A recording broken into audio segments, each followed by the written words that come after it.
अस्सलाम वालेकुम वरहमतुल्लाहि वबरकातुहू। Dear students and aspirants, Quaid-e-Azam online academy के प्लेटफॉर्म से मैं आपको खुशामदीद कहती हूँ। आज हम डिस्कस कर रहे हैं इस लेक्चर में पीएमएस केमिस्ट्री को। अगर आप जो है वो देखें, जो पास्ट पेपर्स हैं उनका एनालिसिस करें पीएमएस और सीएसएस का, तो कोई बहुत ज्यादा जो है वो डिफरेंस नहीं है पेपर्स में। इवन क्वेश्चंस जो है वो सेम टाइप के आ रहे हैं पेपर्स में। और इसके साथ जो है वो बहुत से स्टूडेंट्स हैं जो पीएमएस के साथ सीएसएस की तैयारी कर रहे होते हैं। तो इस बात को मद्देनजर रखते हुए हमने कहा है कि हम सीएसएस और पीएमएस के सिलेबस को साथ साथ लेके चलेंगे, क्योंकि बहुत ज्यादा जो क्वेश्चंस हैं जो सीएसएस के पेपर में आए हुए हैं वो एज इट इज उठाकर पीएमएस के एग्जामिनर्स ने पीएमएस के पेपर में डाल दिए हुए हैं। तो इसके लिए हमें पीएमएस के साथ साथ सीएसएस के सिलेबस को भी समझना जरूरी है। हमने पहले इनऑर्गेनिक केमिस्ट्री स्टार्ट की हुई थी। इनऑर्गेनिक केमिस्ट्री के कुछ लेक्चर हो गए हैं। अब हम इनऑर्गेनिक के साथ ऑर्गेनिक को भी साथ लेके चलेंगे। इनऑर्गेनिक और ऑर्गेनिक केमिस्ट्री को कंप्लीट करने के बाद हम फिजिकल केमिस्ट्री को स्टार्ट करेंगे। As you know, physical chemistry जो है वो लिटिल बिट जो है वो ट्रिकी है, उसको थोड़ा आराम आराम से लेके चलना पड़ेगा हमें, ठीक है। और उसमें जो है वो बहुत ज्यादा मैथमेटिकल डेरिवेशंस आती हैं। आपके पेपर टोटली डिस्क्रिप्टिव है, तो इसके लिए आपको उनको अंडरस्टैंड करना जो है वो उनको समझना बहुत ज्यादा जरूरी होगा। तो उस पर हमारा टाइम ज्यादा लगेगा। आपके पास इतना ज्यादा टाइम नहीं है कि हम जो है वो आराम आराम से इनऑर्गेनिक और ऑर्गेनिक केमिस्ट्री को भी लेकर चलें, ठीक है।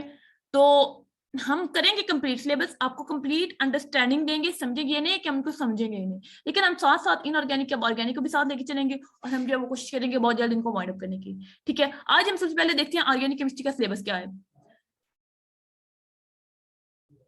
अच्छा, ऑर्गेनिक केमिस्ट्री के सिलेबस में हमारे पास सबसे पहले है, यहाँ पे देखें, सबसे पहले हमारे पास है chapter number 1 structure and reactivity. All हमने सिलेबस जो है वो कंप्लीट डिस्कस किया हुआ है ऑर्गेनिक केमिस्ट्री के एक सेपरेट वीडियो में, लेकिन हम यहाँ पे क्योंकि हम फर्स्ट चैप्टर को स्टार्ट करें तो एक बार फिर हम सिलेबस को गो थ्रू कर रहे हैं, देख रहे हैं सिलेबस किस तरह का है, ठीक है। ये पीएमएस का सिलेबस है। इसमें सबसे पहले हमारे पास इंडक्टिव इफेक्ट आता है, डिलोकलाइज्ड केमिकल बॉन्ड्स आते हैं, रेजोनेंस इफेक्ट आते हैं, टॉटोमेरिज्म आती है, hyper conjugation, steric effect and hydrogen bonding. ये जो है वो बेसिक नहीं है, ये थोड़े एडवांस कॉन्सेप्ट्स हैं। इससे पहले आपको जो बेसिक्स हैं वो समझनी पड़ेंगी। अगर आपको बेसिक्स नहीं आती होगी तो आप इन एडवांस कॉन्सेप्ट को नहीं समझ सकेंगे, ठीक है। इस वजह से इसके साथ हम देखते हैं सीएसएस के सिलेबस को।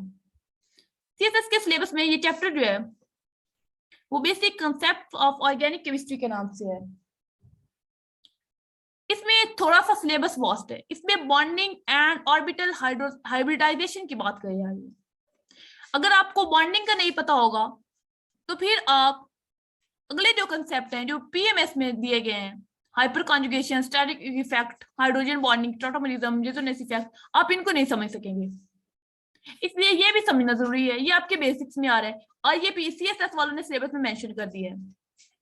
उसके साथ बाद ऑर्बिटल हाइब्रिडाइजेशन है, localize and delocalize chemical bonding. PMS में आप देखें तो पीएमएस में हमारे पास जस्ट जो है वो लोकलाइज केमिकल बॉन्ड है। सीएसएस में इसको उन्होंने जो है वो लोकलाइज के साथ डीलोकलाइज केमिकल बॉन्ड भी ऐड कर दिए। आपको लोकलाइज के साथ डीलोकलाइज का भी पता होना चाहिए, ठीक है। देन इन्होंने inductive effect, dipole movement, resonance and hyper. देखिए यहाँ पर इन्होंने हाइड्रोजन बॉन्डिंग की जगह डाइपोल मूवमेंट जो है वो ऐड किया है। इसमें जो है वो डाइपोल मूवमेंट है और जो आपके पास है पीएमएस, इसमें हाइड्रोजन बॉन्डिंग ऐड है। यहाँ पर रेजोनेंस इफेक्ट और टॉटोमेरिज्म एडेड है। यहाँ पर रेजोनेंस इफेक्ट, रेजोनेंस है, रेजोनेंस इफेक्ट जो है वो नहीं है। रेजोनेंस अलग चीज है, रेजोनेंस इफेक्ट जो है वो थोड़ी अलग चीज है, ठीक है। और जो है वो टॉटोमेरिज्म यहाँ पे मेंशन नहीं है, ठीक है। तो हम इस सारे सिलेबस को साथ लेके चलेंगे, ठीक हो गया। हम देखेंगे क्वेश्चंस की टाइप को पहले, इस सिलेबस के अकॉर्डिंग सीएसएस और पीएमएस में किस तरह के जो है वो क्वेश्चन आ रहे हैं, ठीक है। तो अब हम देखते हैं कि इनमें पेपर को देखते हैं कि पेपर को देखने के बाद आपको पता चलेगा क्वेश्चन किस तरह के आते हैं। आपने सबसे पहले ये क्या करें, किसी भी सब्जेक्ट को जब आप सिलेबस देखने के बाद उनके पास्ट पेपर्स को देखा करें। उनके पास्ट पेपर को देखने के बाद आप लोग एनालिसिस क्या करें कि इसमें किन किन डोमेन में से क्वेश्चन आ रहे हैं, किस किस टाइप के क्वेश्चन आ रहे हैं।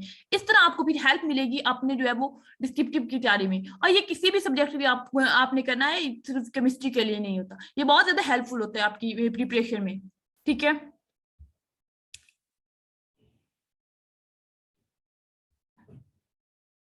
अब हम जो है वो देखते हैं कोई पेपर अगर हमें मिल जाता है तो।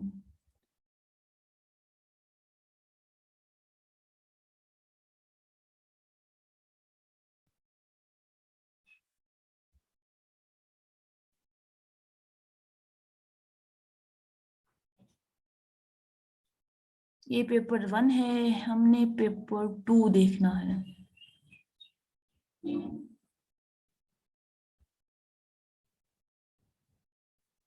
ये जी पेपर 2 देखिए, ये CSS का है, 2020 का है। Explain the difference between inductive and field effect. Next है इंडक्टिव और रेजोनेंस इफेक्ट। अब देखिए आप लोग CSS के पेपर में रेजोनेंस इफेक्ट मेंशन नहीं है, जस्ट रेजोनेंस मेंशन है, और आप इंडक्टिव और रेजोनेंस इफेक्ट का डिफरेंस आ गया।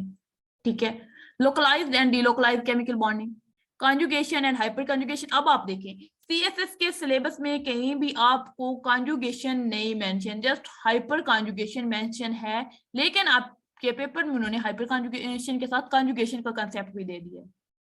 ठीक है, अब देखें कि आपके पास ये क्वेश्चन जो है टोटली 10 नंबर का क्वेश्चन है, जो आपके पास जो है वो रेजोनेंस इफेक्ट पे बेस कर रहा है। The resonance effect has an appreciable influence on physical characteristics and chemical reactivity of organic molecules. Elaborate the statement with the help of example.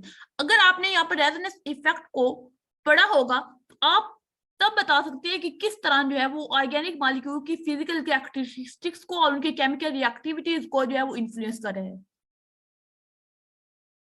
ये क्वेश्चन इस चैप्टर में से है। ठीक है, अब देखिए 20 मार्क्स के ये पहला क्वेश्चन, और 10 में 30 मार्क्स का क्वेश्चन इस एक चैप्टर में से आपके पेपर में से आ रहे हैं।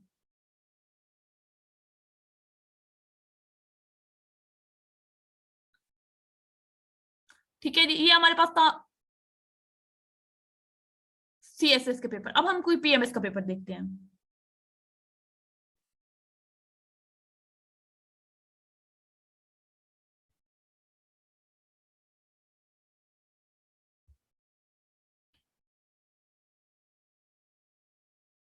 PMS का भी हम कोशिश करते हैं, अगर हमें 2020 का पेपर मिल जाता है तो हम वो देखेंगे।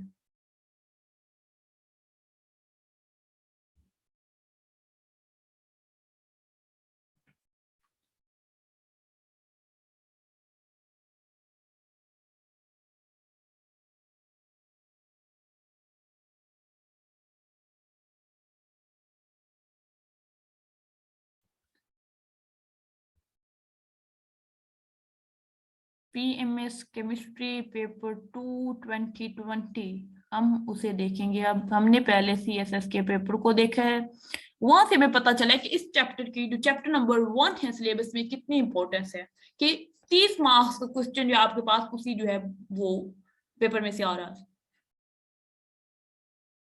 चैप्टर में से सॉरी आ रहा है।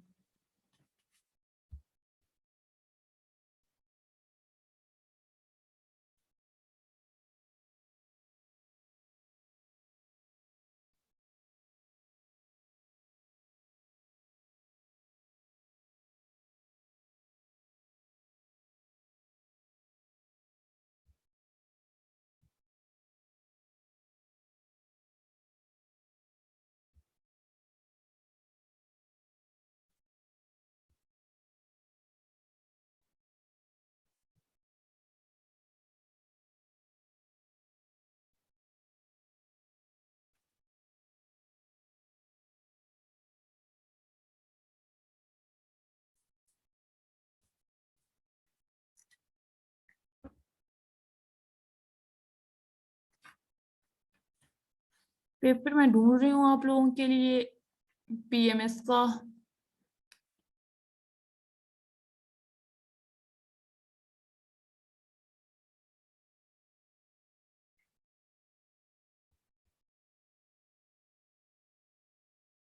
चलें जी, आपके लिए पेपर मिल गया है पीएमएस का, बट 2019 का मिला है।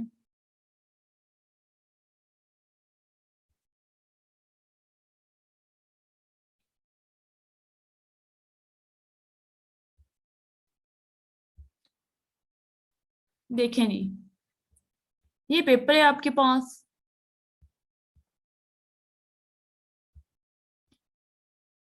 अच्छा, सबसे पहले उन्होंने आपको स्ट्रक्चर ड्रा करने का क्या दिया। इसके लिए आपको आयोपेक आना चाहिए, नोमेनक्लेचर आना चाहिए, बट सिलेबस में आपके ये मेंशन है ही नहीं। तो क्या इसका मतलब है कि आप ये नहीं करेंगे? अगर आपने आईपेक सिस्टम ना किया हुआ और आप पेपर में जाते हैं तो इसका मतलब है 5 मार्क्स का पेपर तो आप करके ही नहीं गए, देख के भी नहीं गए। इसलिए आईपेक तो लाजमी करना होता है आपने। ऑर्गेनिक केमिस्ट्री के लिए आईपेक नोमेनक्लेचर तो आप लोगों के लिए समझे कि बहुत ज्यादा जिस तरह वर्ड होते हैं इस तरह से होते हैं, क्योंकि जब तक आपको आईपेक नोमेनक्लेचर का नहीं पता होगा उस वक्त तक आप किसी भी मॉलिक्यूल को नेम ही नहीं दे सकते। अगर किसी का नेम है तो आप स्ट्रक्चर नहीं ड्रा कर सकते उसका। ठीक है, नेक्स्ट देखें जी, क्वेश्चन है जस्टिफाई द फॉलोइंग स्टेटमेंट्स। ये कुछ स्टेटमेंट्स हैं, आपने इनको जस्टिफाई करना है।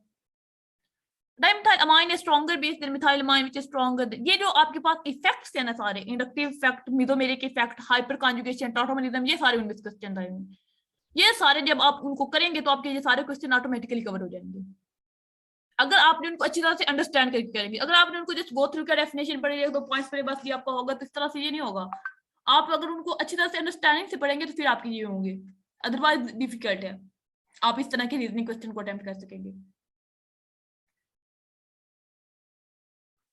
चलिए नेक्स्ट है draw the resonance structure of the following. अब अपने रेजोनेंस स्ट्रक्चर को ड्रा करने हैं। ये आपके जो रेजोनेंस टॉपिक है, रेजोनेंस उसमें से, ये रेजोनेंस इफेक्ट्स में से नहीं है क्वेश्चन, ये रेजोनेंस में क्वेश्चन है। ठीक है, अब आप देखें 10 मार्क्स और 5 मार्क्स, 15 एंड 5, 20 मार्क्स का ये पेपर हो गया। नेक्स्ट आप देखिए, ये क्वेश्चन स्पेक्ट्रोस्कोपी में से है, क्वेश्चन नंबर 2, 20 मार्क्स का ये क्वेश्चन स्पेक्ट्रोस्कोपी में से है। अब ये देखें, illustrate the difference between the following example, conjugation hyper conjugation difference देखिए, आपको सीएसएस के पेपर में नजर आया है। ठीक है, mesomeric effect and inductive effect difference, chromophore and auxochrome का डिफरेंस है, electromeric effect and resonance effect का डिफरेंस है।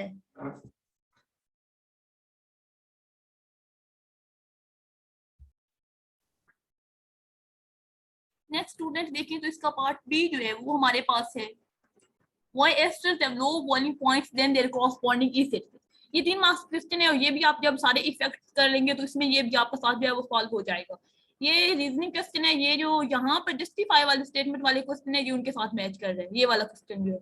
तो ये भी जो है वो जब आप सारे इफेक्ट करेंगे तो ये साथ में हो जाएगा। जब आपके सारे कंसेप्ट क्लियर हो जाएंगे तो फिर इस तरह के रीजनिंग क्वेश्चन आप लोगों के लिए अटेम्प्ट करना कुछ ज्यादा खास मुश्किल नहीं होगा।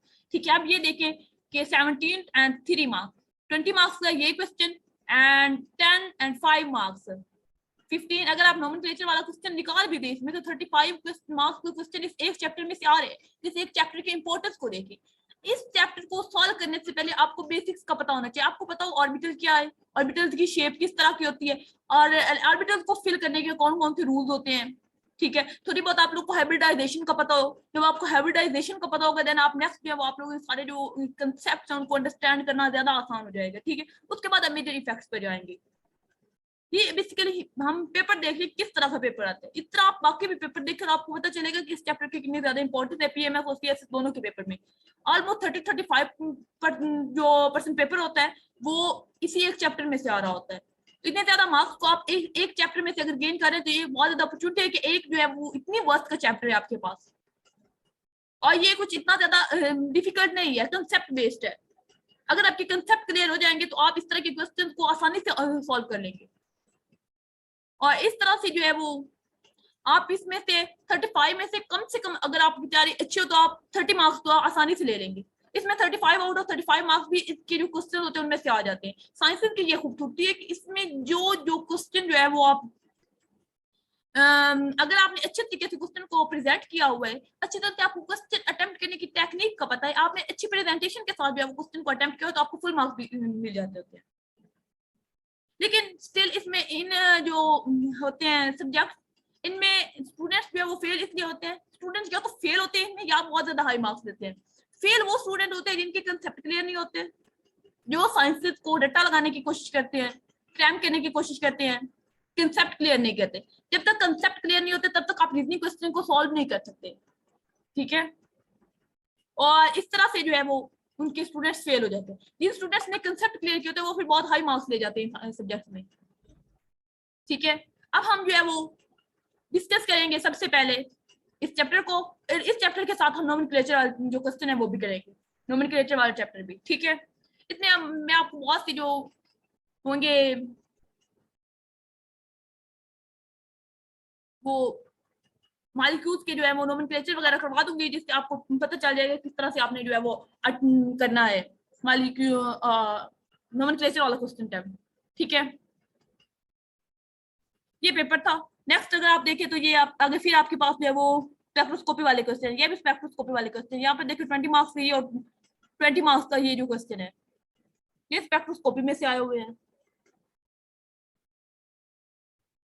सेकेंड पार्ट अगर आप लोगों ने इसका देखना है पेपर का,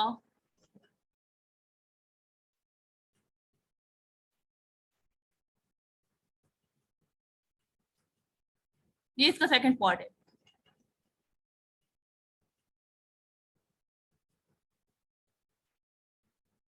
वेल्डन इन्वर्जन, फिनोम, plane of polarised light, energy diagram, cyclohexane, ये स्टीरियो केमिस्ट्री के क्वेश्चन है। स्टीरियो केमिस्ट्री में स्टूडेंट्स को बहुत ज्यादा प्रॉब्लम होते हैं। इंशाल्लाह आप हमारे लेक्चर लेने के बाद आपके सारे जो डाउट्स हैं वो क्लियर हो जाएंगे।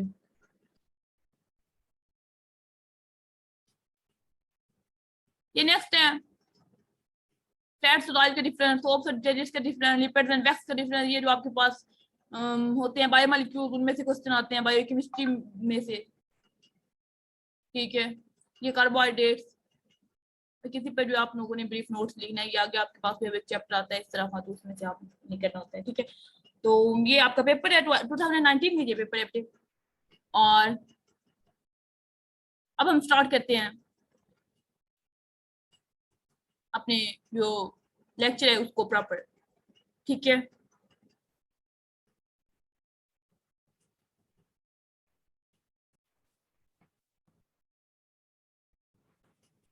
ठीक है स्टूडेंट्स, अब हम स्टार्ट करने लगे हैं बकायदा अपने लेक्चर को। इसमें हम सबसे पहले डिस्कस करेंगे कि ऑर्बिटल क्या होती है। सबसे पहले आपको पता होना चाहिए कि ऑर्बिटल जो होता है वो क्या होता है। ऑर्बिटल जो होते हैं एक 3 डायमेंशनल रीजन होते हैं। ऑर्बिटल्स आपके पास 3 डायमेंशनल रीजन होते हैं, ठीक है। ऑर्बिटल्स आपके पास 3 डायमेंशनल रीजन होते हैं।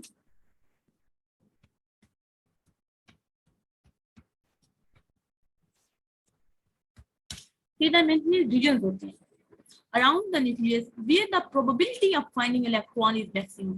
न्यूक्लियस के गेट 3 डायमेंशनल रीजन्स जहाँ पर इलेक्ट्रॉन के पाए जाने की टेंडेंसी सबसे ज्यादा होती है, इलेक्ट्रॉन के पाए जाने की प्रोबेबिलिटी जहाँ पर सबसे ज्यादा होती है उसे हम ऑर्बिटल कहते हैं। अच्छा जी, कितनी होती है मैक्सिमम? बोहर मॉडल के अकॉर्डिंग और श्रोडिंगर वेव इक्वेशन के अकॉर्डिंग ये 95% होती है, ठीक है जी। बोर मॉडल और श्रोडिंगर वेव इक्वेशन के मुताबिक ये 95% होती है प्रोबेबिलिटी, ठीक है। अच्छा जी, ऑर्बिटल कौन कौन से होते हैं आपके पास?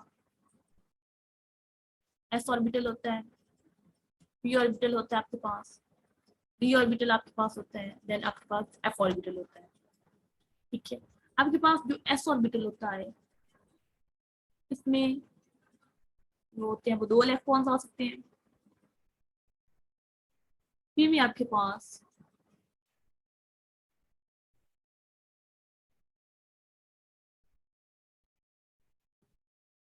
ठीक है जी, यहाँ पे आपके पास 2 होते हैं। डी में आपके पास 6 इलेक्ट्रॉन्स आ सकते हैं, डी में आपके पास 10 इलेक्ट्रॉन्स आ सकते हैं और एफ में आपके पास में वो 14 इलेक्ट्रॉन्स आ सकते हैं, ठीक है जी। अब आपने देखना है कि इन ऑर्बिटल्स में इलेक्ट्रॉन की फिलिंग किस तरह से होती है। ठीक है, इन ऑर्बिटल्स में इलेक्ट्रॉन की फिलिंग किस तरह से होती है। ठीक है, फिलिंग अप ऑफ ऑर्बिटल्स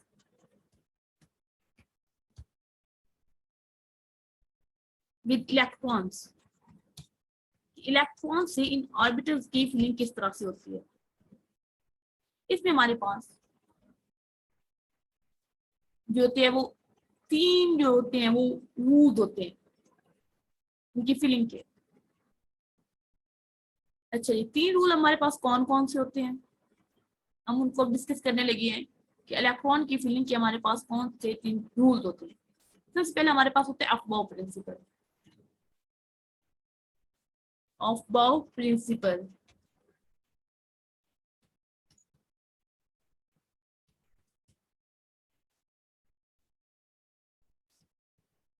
ठीक है।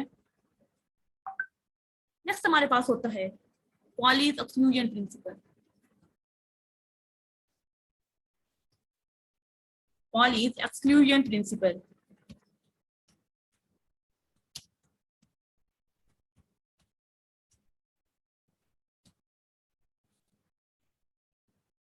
ठीक है, Pauli's exclusion principle. And third आपके पास होता है हॉर्न्स रूल।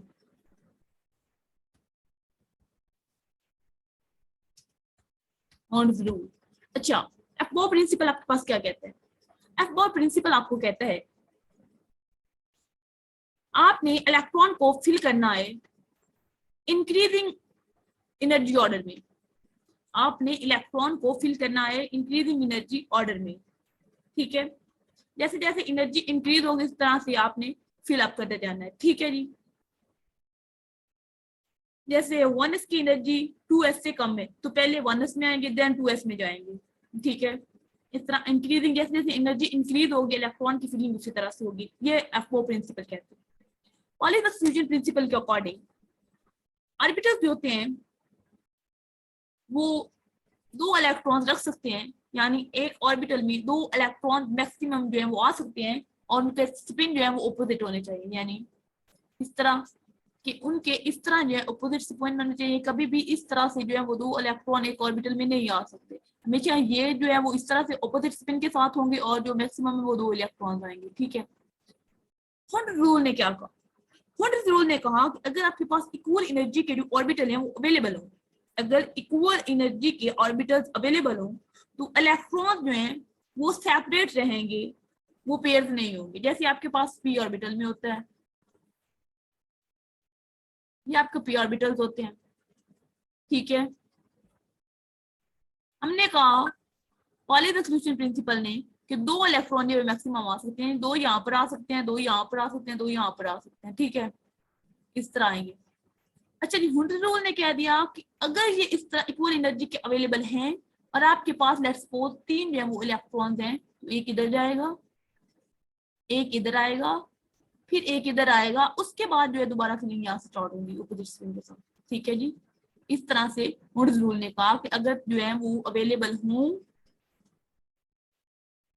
इक्वल एनर्जी के ऑर्बिटल, तो फिर यहाँ पे अभी एक है, अब दूसरा यहाँ आएगा, यहाँ पे पेयरिंग नहीं करेगा, तीसरा तो वो यहाँ आएगा, यहाँ पे पेयरिंग नहीं करेगा, अब चौथे से पेयरिंग स्टार्ट हो जाएगी। ठीक है, ये हॉर्न्स रूल कहता है आपके पास। नेक्स्ट हम जाते हैं कि इन ऑर्बिटल्स की शेप किस तरह की होती है। ठीक है, ऑर्बिटल्स की हम शेप को डिस्कस करने लगे हैं, शेप्स ऑफ ऑर्बिटल्स।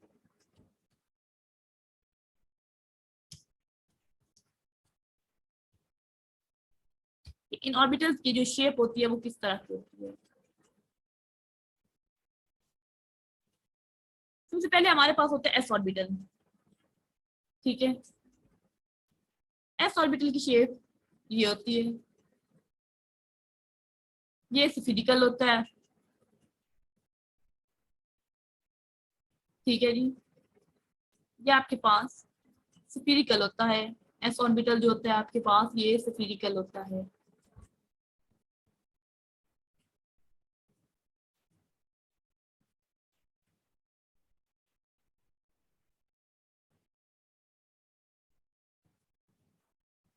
ये एक्सेस ड्रॉ करें।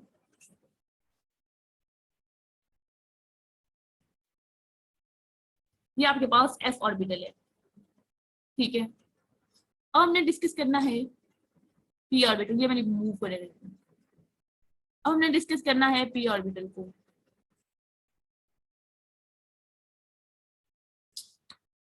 हमारा अफबो भी रिमूव हो गया इसको करते करते।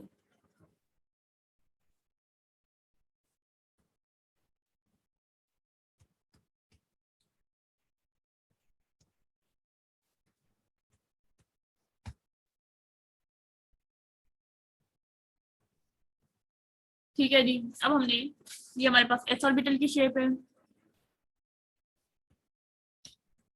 अब हमने p ऑर्बिटल की शेप को देखना है कि p ऑर्बिटल की शेप जो है वो किस तरह की होती है, ठीक है। p ऑर्बिटल हमारे पास कुछ इस तरह का होता है।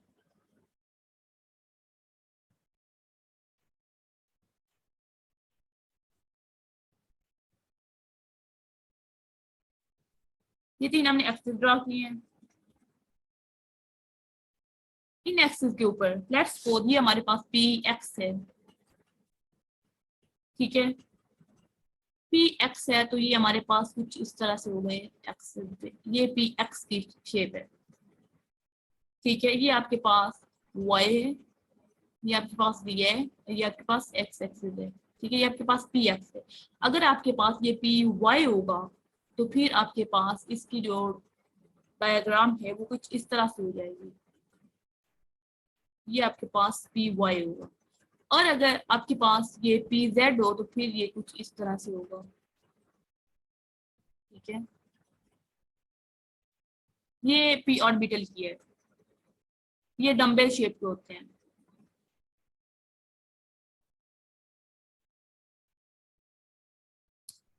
ये डम्बेल शेप के होते हैं, रीड करके लिख लीजिएगा बेटे।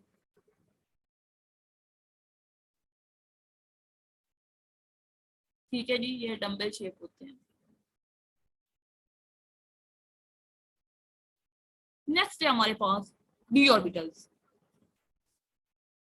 यहीं पे हम डी ऑर्बिटल्स को भी डिस्कस कर लेते हैं। डी ऑर्बिटल, डी ऑर्बिटल्स की शेप किस तरह की होती है देखिएगा। ये आपके पास डी ऑर्बिटल्स की शेप है, ये एक्सिस ड्रा करे जा रहे हैं, ठीक है जी। एक्सिस ड्रा हो गए। अब आपके पास मैं दो की बताऊंगी, डी एक्स वाई की और डी वाई स्केल की, डी वाई जेड की,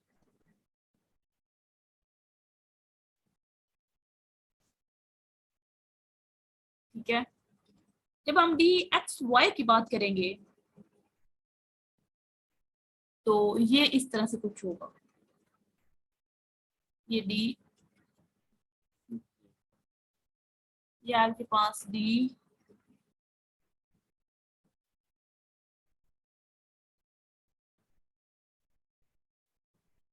आपके पास डी एक्स वाई है, डी एक्स वाई, ठीक है। आप आपके पास ये वाई है, ये जेड है, ये एक्स है। देखिए अब ये एक्स और वाई के दरमियान, ये भी एक्स वाई के दरमियान है, एक्स वाई के दरमियान, ये एक्सिस के ऊपर नहीं, ये एक्सिस के दरमियान है। डी एक्स वाई ये एक्सिस के दरमियान लाई करेगा, ये एक्सिस के ऊपर लाई नहीं करेगा, ये डी ऑर्बिटल की, ये वो आपने याद रखना है, ठीक है।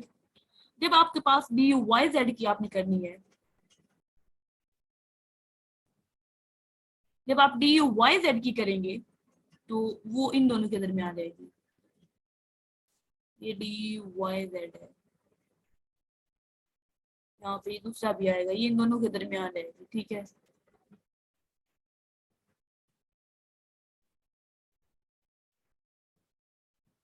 ये डी वाई जेड आएगा, ये डी एक्स वाई है तो ये डी वाई जेड है, ये इन दोनों के दरमियान, ये वाई जेड, ये वाई जेड के दरमियान रहेगा, ठीक है। ये 100 साइज शेप के होते हैं, डी ऑर्बिटल्स आपके पास 100 साइज शेप के होते हैं।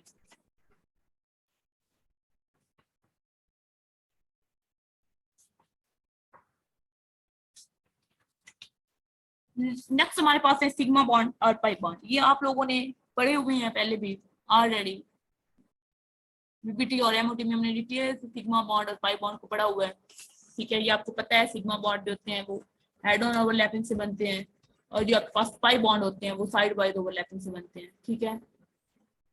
Sigma bond and second one is pi bond.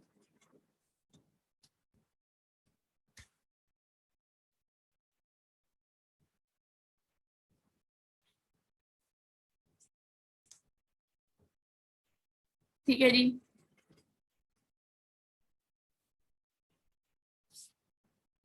क्या होता है सिग्मा बॉन्ड में कि जो आपके पास प्रोबेबिलिटी होती है इलेक्ट्रॉन को फाइंड करने की वो मैक्सिमम होती है, line joining the two nuclei जहां पर ज्वाइन कर होते हैं वहां पर मैक्सिमम होती है सिग्मा बॉन्ड में।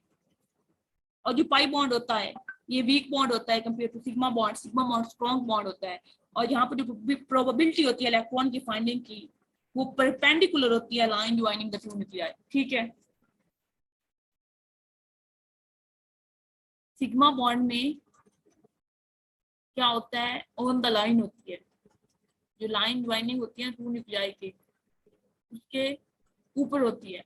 जो वाई बॉन्ड होता है ये इसमें परपेंडिकुलर होती है प्रोबेबिलिटी इलेक्ट्रॉन के फाइंड करने की, ठीक है, परपेंडिकुलर। ये मैं डिटेल से नहीं बताऊंगी क्योंकि हमने ये पहले ऑलरेडी डिटेल से कर लिया हुआ है।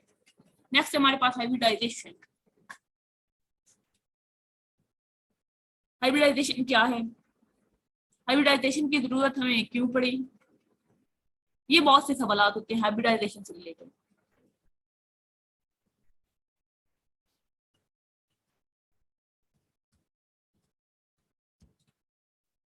अच्छा जी,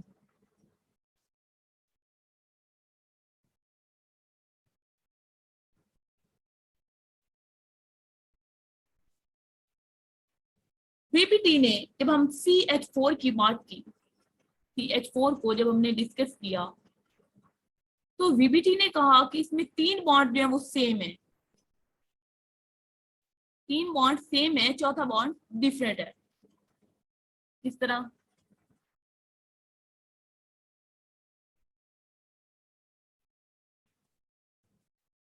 ये हमारे पास CH4 है, ठीक है।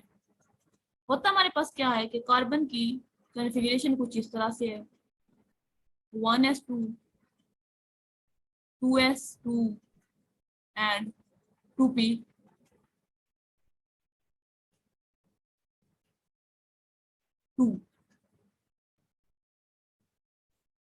अच्छा, जब हमने इसकी एक्साइटेड स्टेट की बात की, जब हमने इसकी एक्साइटेड स्टेट की बात की तो इसकी कॉन्फ़िगरेशन कुछ इस तरह से हो गई, 1s2, ये जो इसका इलेक्ट्रॉन था ये 2s2, और उसके बाद ये जो p के 3 थे इस तरह से, यहाँ पर एक रह गया, और यहाँ पे वो जो एक था ना s का वो भी यहाँ p के पास आ गया, ठीक है। वो अब कुछ इस तरह से हो गया, और हम ड्रा कर लेते हैं 2s का भी इस तरह से, ठीक है जी। ये 2s है, अब यहाँ पर भी एक रह गया क्योंकि एक इसका इधर आ गया। अब जब इसने हाइड्रोजन के साथ की बॉन्डिंग, जब इसने हाइड्रोजन के साथ बॉन्डिंग की, एक हाइड्रोजन यहाँ से जुड़ा, दूसरा यहाँ जुड़ा, तीसरा यहाँ जुड़ा, चौथा यहाँ जुड़ा, वीबीटी कहती है कि ये 3 बॉन्ड सेम है, ये जो चौथा बॉन्ड है ये डिफरेंट है, ये वीबीटी के अकॉर्डिंग।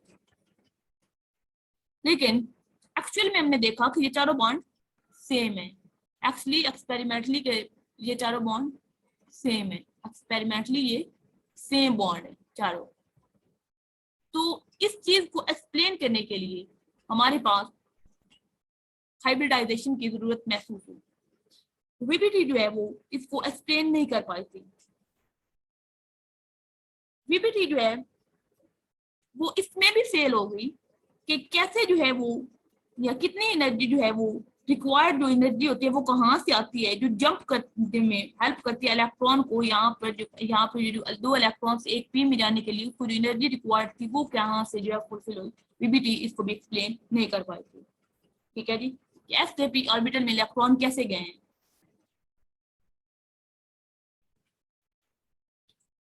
अच्छा, इसमें हमारे पास हाइब्रिडाइजेशन का कंसेप्ट आया, और हाइब्रिडाइजेशन के कंसेप्ट के अकॉर्डिंग जो एक्साइटमेंट इलेक्ट्रॉन की होती है और हाइब्रिडाइजेशन होती है वो साइमल्टेनियस प्रोसेस होते हैं, वो दोनों एक ही वक्त में होते हैं, अलग अलग नहीं होते। एक्साइटेशन और जो एक्साइटमेंट इलेक्ट्रॉन की होती है कि इलेक्ट्रॉन एक्साइटेड होकर एस से पी में जाते हैं, और हाइब्रिडाइजेशन, दोनों प्रोसेस एक ही वक्त में होते हैं, ये साइमल्टेनियस होते हैं। ये हाइब्रिडाइजेशन के कंसेप्ट ने कहा। उन्होंने कहा जब ये साइमल्टेनियस होते हैं तो यहाँ पर जो हाइब्रिड बनती है वो इस तरह से sp3 हाइब्रिडाइजेशन बन जाती है। ठीक है, ये अब 4 इक्वल बन गए हैं।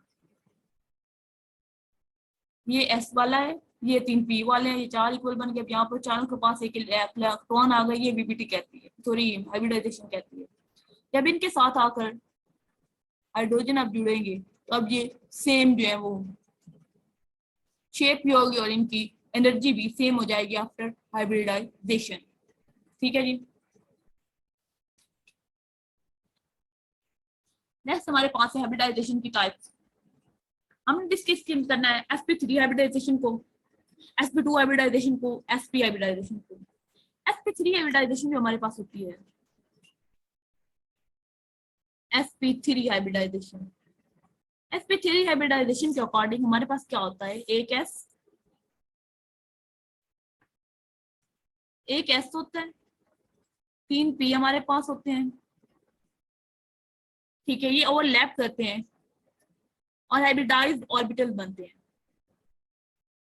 यहाँ पर जो ज्योमेट्री शेप होती है वो टेट्राहेड्रल होती है।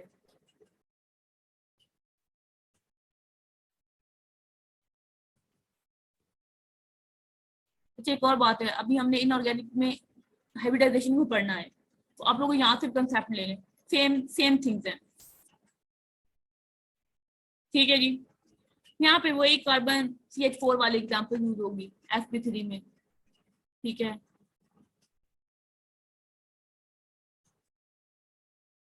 यहाँ पे इथेन की एग्जांपल भी यूज हो सकती है, और आप लोगों ने कोशिश करनी है इथेन के एग्जांपल को देने, क्योंकि आप कॉम्पिटेटिव एग्जाम में बैठे हुए, आप लोग जो किसी अकेडमिक एग्जाम में नहीं है कि आप CH4 के एग्जांपल है, CH4 के एग्जांपल 10th क्लास के बच्चे भी देते हैं, 12th क्लास भी देती है, और इवन BSc के बच्चे जो हैं वो भी अब इथेन C2H6 के एग्जांपल देने को प्रेफर करते हैं जी। तो आप लोगों ने भी इसे ही करना है। ठीक है जी। नेक्स्ट हमारे पास है sp2 हाइब्रिडाइजेशन। जो हमारे पास sp2 हाइब्रिडाइजेशन होती है, इसमें हमारे पास क्या होता है, एक s और 2 p ऑर्बिटल ओवरलैप करते हैं और हमारे पास हाइब्रिड ऑर्बिटल बनते हैं। ठीक है, इसमें हमारे पास क्या होता है, अच्छा जी, जो हमारे पास sp3 है ना, यहाँ पर हमारे पास जो एंगल होता है वो 109.5 डिग्री होता है। ये एंगल आप लोगों ने याद रखना है, 109.5 डिग्री। ठीक है, और जो हमारे पास sp2 में होता है एंगल वो 120 का होता है। ठीक है, और जो हमारे पास sp का होता है वो 180 होता है। ये एंगल्स आपने याद रखना है। यहाँ पर टेट्राहेड्रल शेप है,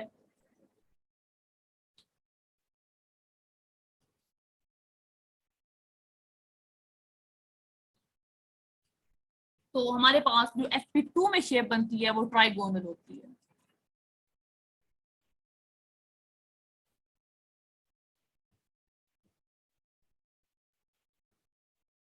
ठीक है, यहाँ पर आप लोग इथीन के एग्जांपल दे सकते हैं, C2H4। ठीक है जी।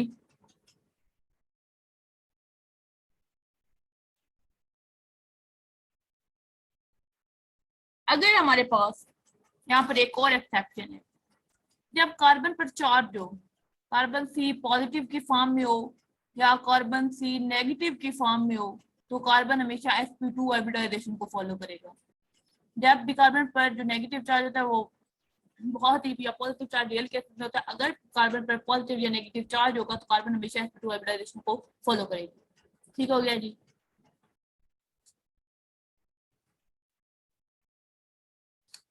नेक्स्ट हमारे पास है sp हाइब्रिडाइजेशन। sp हाइब्रिडाइजेशन में हमारे पास एक s होता है, 2p, एक s और एक p ऑर्बिटल जो है ओवरलैप करते हैं, हाइब्रिड ऑर्बिटल बनता है। यहाँ पर जो हमारे पास ज्योमेट्री की शेप होती है वो लीनियर होती है।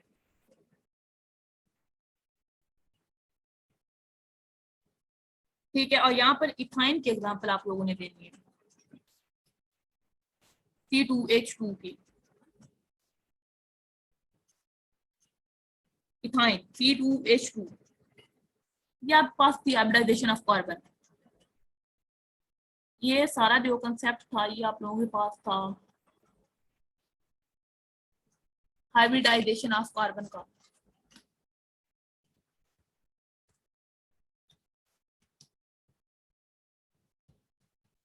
हाइब्रिडाइजेशन ऑफ कार्बन, ठीक है जी। जो नाइट्रोजन की हाइब्रिडाइजेशन है ना, sp3 sp2 एंड sp, वो आपके असाइनमेंट में जाएगी, ठीक है जी। असाइनमेंट आप लोगों की क्या होगी,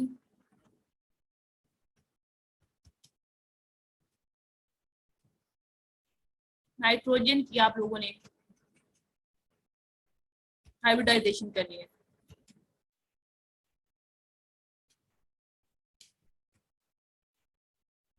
नाइट्रोजन आप लोगों ने खुद करनी है। इसमें आपके पास sp3 में अमाइंस की एग्जांपल आ सकती है, sp2 में इमाइंस की आ सकती है, और sp में जो है वो आपके पास हाइड्रोजन साइनाइड की आती है, ठीक है जी। शेप जो है वो तकरीबन सेम रहती है। और नेक्स्ट हमारे पास है हाइब्रिडाइजेशन ऑफ ऑक्सीजन।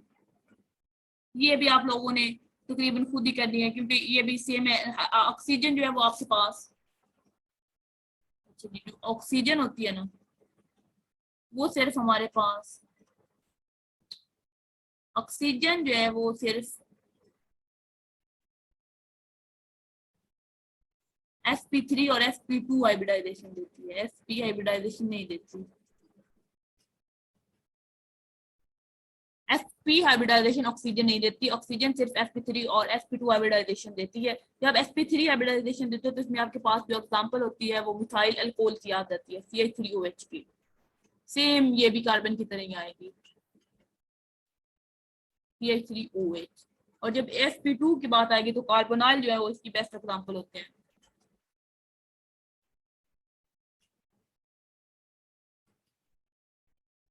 ठीक है, carbonyl is the best example of sp2 hybridization. Angle same होता है, इनके पास दो लोन पेयर होते हैं, लोन पेयर होने की वजह से एंगल जो है वो डेविएट कर जाता है थोड़ा सा।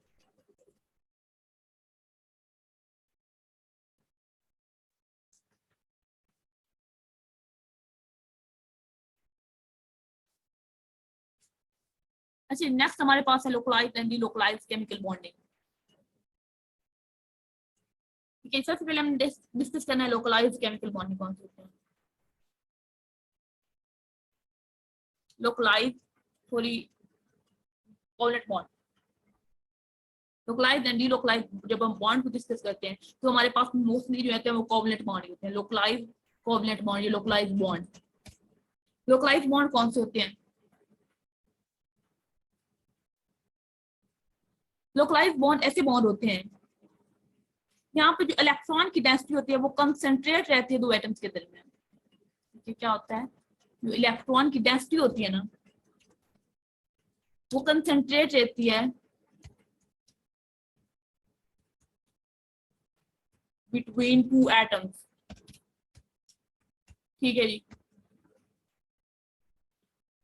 इसमें आप एग्जांपल देखें CH3 और CH3 यानी इथेन की एग्जांपल है। इसमें इसका स्ट्रक्चर अगर हम ड्रा करें तो कुछ इस तरह से आता है,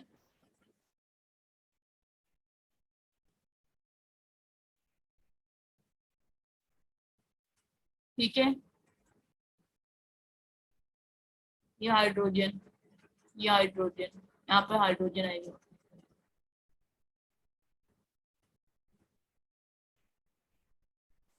यहाँ पर शेयरिंग हुई है इलेक्ट्रॉन की, एक इधर और एक इधर।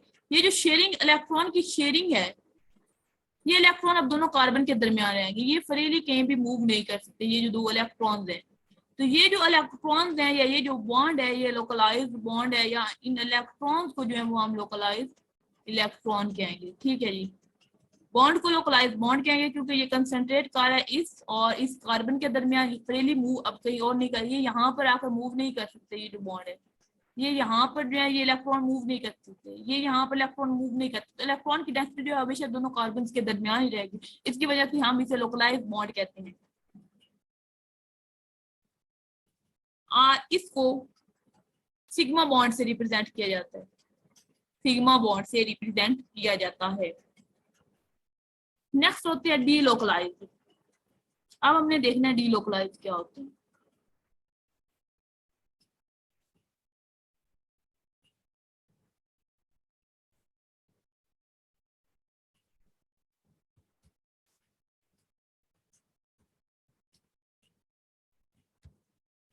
डीलोकलाइज बॉन्ड जैसे नाम से जाहिर हो रहा है कि यहाँ पे इलेक्ट्रॉन जो है वो लोकलाइज नहीं रहते, कंसंट्रेट नहीं रहते दो एटम्स के दरमियान।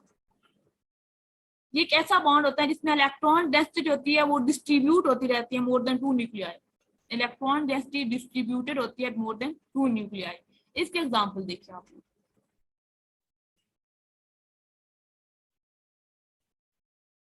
Ca2 double bond CH bond CH double bond CH2। अब यहाँ पर देखिए स्टूडेंट्स, ये जो बॉन्ड है ये यहाँ मूव कर सकता है और ये जो बॉन्ड है ये यहाँ मूव कर सकता है। तो इससे क्या होगा, यहाँ से इलेक्ट्रॉन इधर आ गए हैं तो इसमें क्या आ जाएगा, पॉजिटिव चार्ज। ये इस तरह आ जाएगा CH2, यहाँ पे इसके ऊपर पॉजिटिव चार्ज आ जाएगा, यहाँ पे एक बॉन्ड रह जाएगा CH और यहाँ पर डबल बॉन्ड आ जाएगा क्योंकि उसके इलेक्ट्रॉन इधर आ गए मूव करके। और यहाँ पे ये जो बॉन्ड था ये कार्बन की तरफ मूव करके चला गया, एक बॉन्ड रहेगा यहाँ पे कार्बन के ऊपर नेगेटिव चार्ज आ जाएगा। ठीक है, यहाँ पर जो है हम एक स्ट्रक्चर एक्सप्लेन कर सकते हैं, वन स्ट्रक्चर से हम एक्सप्लेन कर सकते हैं लोकलाइज बॉन्ड्स को, लेकिन जो डीलोकलाइज होते हैं इसको एक स्ट्रक्चर से हम एक्सप्लेन नहीं कर सकते। ठीक है जी, इसको एक स्ट्रक्चर से हम एक्सप्लेन नहीं कर सकते, लेकिन लोकलाइज बॉन्ड को हम एक स्ट्रक्चर से एक्सप्लेन कर सकते हैं।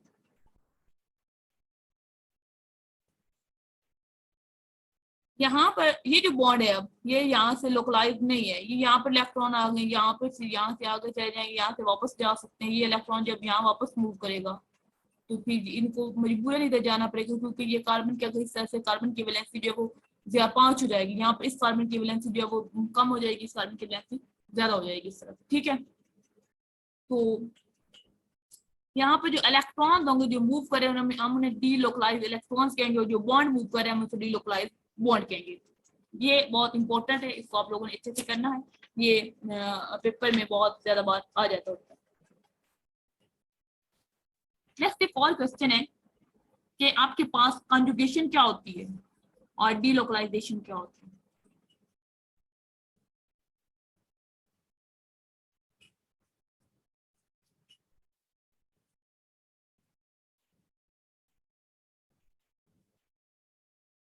स्टूडेंट्स, अब आपके पास डीलोकलाइजेशन का तो आपको पता चल गया कि इलेक्ट्रॉन जो होते हैं वो एक जगह पर कंसंट्रेट नहीं होकर रहते बल्कि वो मूव करते रहते हैं more than 2 nuclei.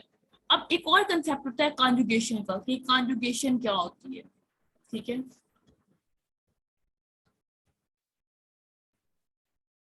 Conjugation, conjugation और डीलोकलाइजेशन में क्या डिफरेंस होता है। जो कॉन्जुगेशन होती है इसमें आपके पास अल्टरनेटिव सिंगल और मल्टीपल बॉन्ड होने चाहिए। इसमें alternative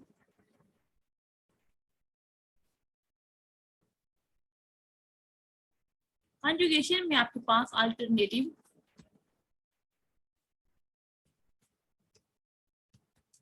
single and multiple bond होने चाहिए।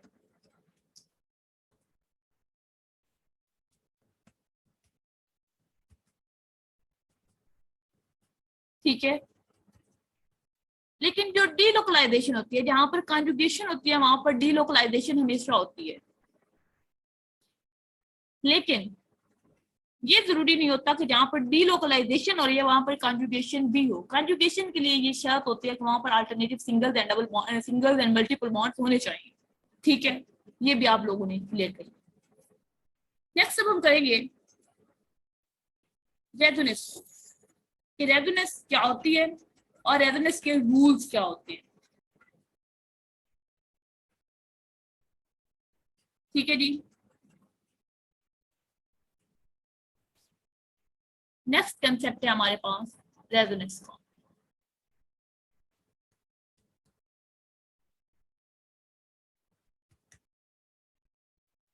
रेजोनेंस। ये तो डियर स्टूडेंट्स, आई होप कि आप लोगों को पिछला क्लियर हो गया होगा।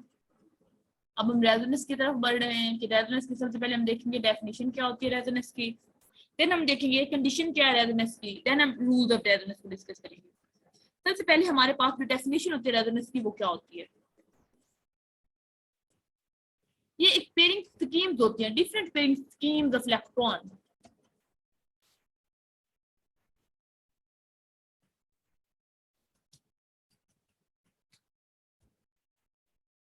Different pairing schemes of electrons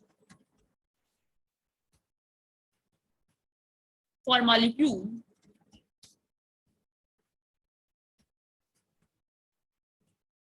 इसे आप कहते हैं इस फिनोमेना को रेजोनेंस, और जो इससे स्ट्रक्चर्स बनते हैं उन्हें आप रेजोनेटिंग स्ट्रक्चर्स कहते हैं, या फिर इसकी एक और डेफिनेशन भी की जाती है,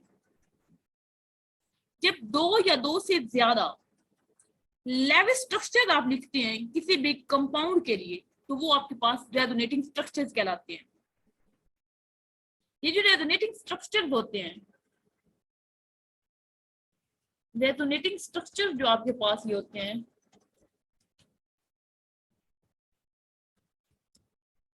ये हाइपोथेटिकल्स होते हैं। ये रेजोनेटिंग स्ट्रक्चर हाइपोथेटिकल्स होते हैं और ये एक इंट्रामॉलिक्यूलर फिनोमेना है, इंट्रामॉलिक्यूलर फिनोमेना। ठीक है जी। ये रेजोनेंस कैसे बनती है, रेजोनेंस कैसे एग्जिस्ट करती है, हमने पीछे एक एग्जांपल देखी है डीलोकलाइजेशन में CH2, ठीक है जी, double bond CH bond CH bond double bond CH2, ये हमारे पास 1,3-ब्यूटाडाइईन, इसका नाम है इस कंपाउंड का 1,3-ब्यूटाडाइईन।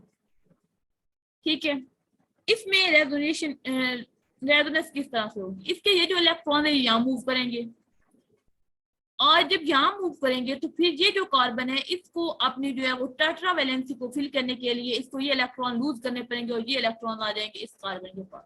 अब ये इलेक्ट्रॉन जो है वो इलेक्ट्रॉन डेफिसिट हो गई है, इस कार्बन जो है इलेक्ट्रॉन डेफिसिट हो गया, इस कार्बन के पास इलेक्ट्रॉन ज्यादा हो गए, तो ये जो रेजोनेटिंग नेक्स्ट स्ट्रक्चर बनेगा, ये सिंबल हम यूज करते हैं रेजोनेटिंग स्ट्रक्चर्स को जो है वो डबल हेडेड एरो शो करने के लिए। ठीक है, अब यहाँ पर CH2 single bond CH bond CH, यहाँ पे डबल बॉन्ड आ गया और बॉन्ड CH2, इस कार्बन के ऊपर नेगेटिव चार्ज आ गया, इस कार्बन के ऊपर पॉजिटिव चार्ज आ गया। ठीक है, जब हम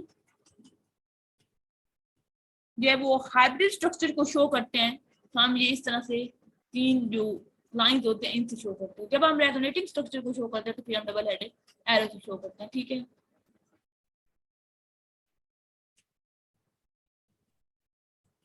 जो हमारे पास हाइब्रिड स्ट्रक्चर बनता है ना, ये कॉम्बिनेशन होता है जितने भी स्ट्रक्चर्स होते हैं उन सबका, और इसमें बेंजीन के एग्जांपल जो है वो बेस्ट होता है, वो आप यहाँ पर बेंजीन के एग्जांपल भी दे सकते हैं।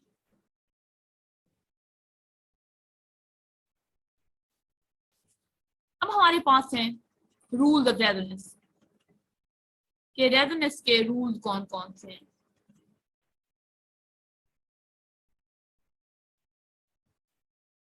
ये तो स्टूडेंट, जब हम रेजोनेंस के रूल्स को डिस्कस करते हैं तो उससे पहले हमें रेजोनेंस की कंडीशन को डिस्कस करना होगा कि रेजोनेंस की कंडीशन कौन सी है। रेजोनेंस की जो कंडीशन है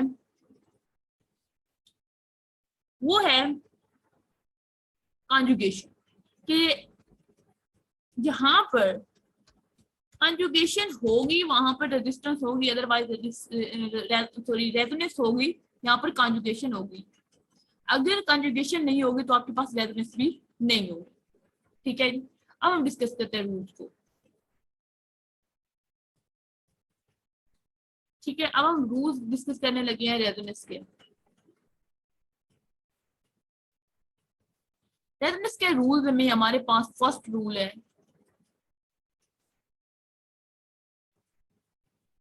जो हमारे पास फर्स्ट रूल है वो कहता है कि रेजोनेंस स्ट्रक्चर हैं वो एक्चुअल स्ट्रक्चर नहीं है, रेजोनेंस के स्ट्रक्चर एक्चुअल स्ट्रक्चर नहीं है, ये हाइपोथेटिकल स्ट्रक्चर है। जब हम सेकेंड रूल को डिस्कस करते हैं, सेकेंड रूल कहता है कि जितने भी रेजोनेटिंग स्ट्रक्चर्स हैं ये बोनाफाइड लेविस स्ट्रक्चर्स हैं, resonating structures bonafide Lewis structures हैं, ठीक है। और यहाँ पे एक और भी एक्सप्लेनेशन है। ये जो सेकंड रूल है ये हमें बताता है कि जो आपके पास हाइड्रोजन है ये असल में अकॉर्डिंग टू लेविस स्ट्रक्चर्स है, ठीक है। हाइड्रोजन हमेशा वन बॉन्ड बनाएगा, हेलोजन हमेशा दो बॉन्ड बनाएंगे, आपके पास जो ऑक्सीजन है वो हमेशा तीन बॉन्ड बनाएगी, हमेशा नहीं लेकिन ज्यादा से ज्यादा जो है वो तीन बॉन्ड बना सकती है। हेलोजन ज्यादा से ज्यादा दो, नॉर्मली आप लोगों ने देखा तो हेलोजन एक बॉन्ड बनाती है, लेकिन हेलोजन सर्टेन कंडीशन में दो बॉन्ड भी बना लेती है, ठीक है जी। कार्बन आपके पास चार बॉन्ड बना सकती है और मैक्सिमम, और नाइट्रोजन भी मैक्सिमम जो है वो चार बॉन्ड ही बना सकती है, ये सेकंड रूल हमें कहता है, ठीक है जी। अगर हम इस सेकंड रूल की एग्जांपल इसमें कोई बताएं आपको तो वो देखिए एग्जांपल जरा। Let's go CH3 bond C, यहाँ पर आपके पास डबल बॉन्ड है O और बॉन्ड O नेगेटिव, ठीक है। यहाँ पर नेगेटिव चार्ज है। अब आप लोगों ने देखना है हम इलेक्ट्रॉन को किस तरह से मूव कर सकते हैं, ठीक है। जब ये हमारे पास इलेक्ट्रॉन यहाँ मूव करेंगे तो इन इलेक्ट्रॉन को इस ऑक्सीजन की तरफ मूव करना पड़ेगा, जो हमारे पास नेक्स्ट स्ट्रक्चर बनेगा रेजोनेटिंग वो कुछ इस तरह से होगा।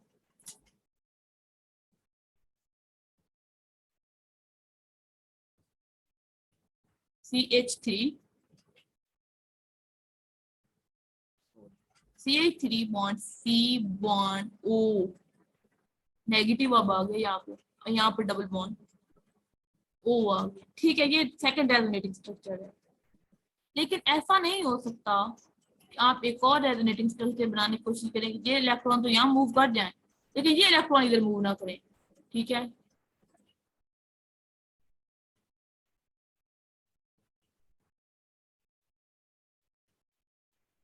अब यहाँ पर देखें, यहाँ पे इस रूल की कैसे वायलेशन हो रही है, यहाँ पर इस रूल की वायलेशन इस तरह से हो रही है, ये एग्जिस्ट नहीं कर सकता।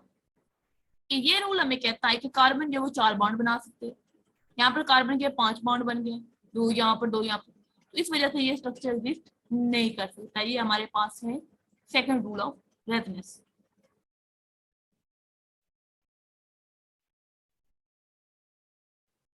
अच्छा जी, अब जो हमारे पास थर्ड रूल है वो क्या कहता है।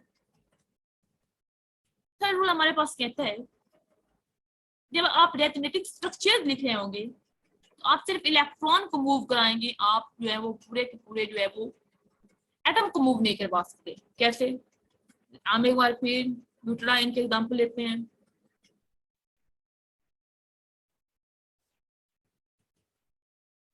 नहीं,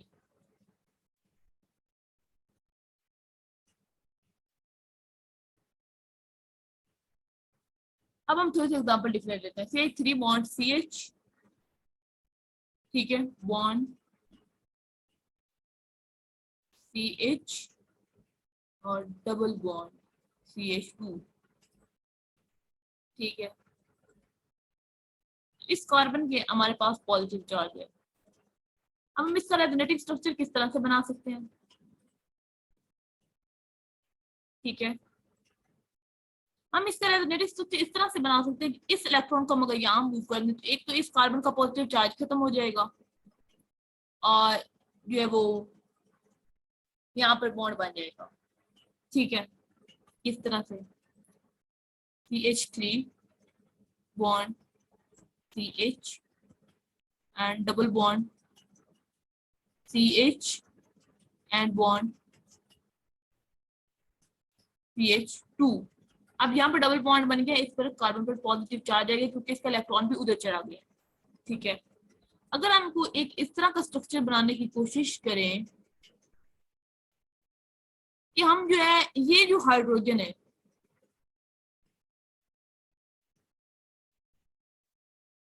इस इलेक्ट्रॉन को इधर मूव करवा कर ये जो पूरा पूरा हाइड्रोजन है वो इसे दे दें, मतलब हम इस तरह कोशिश करें कि हम CH2 कर दें, bond CH2 bond CH and bond double bond CH2।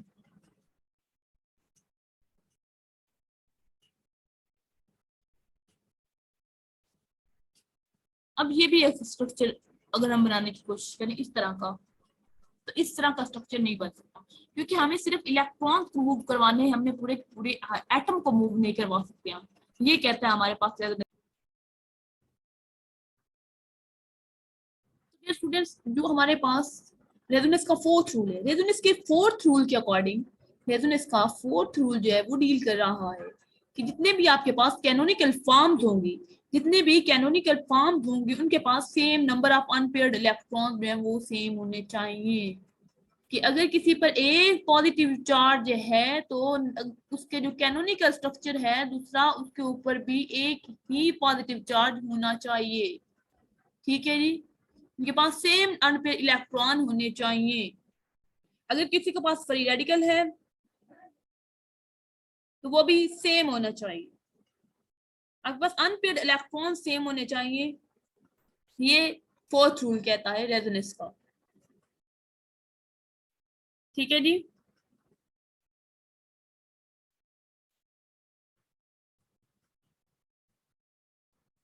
Next हमारे पास अगर हम फिफ्थ रूल को डिस्कस करें, रेजोनेंस के फिफ्थ रूल की जब हम बात करते हैं, वो कहते हैं कि जितने भी एटम्स होंगे रेजोनेंस में इन्वॉल्व होंगे वो सेम प्लेन में लाया करने चाहिए, कि उनका प्लेन सेम होना चाहिए।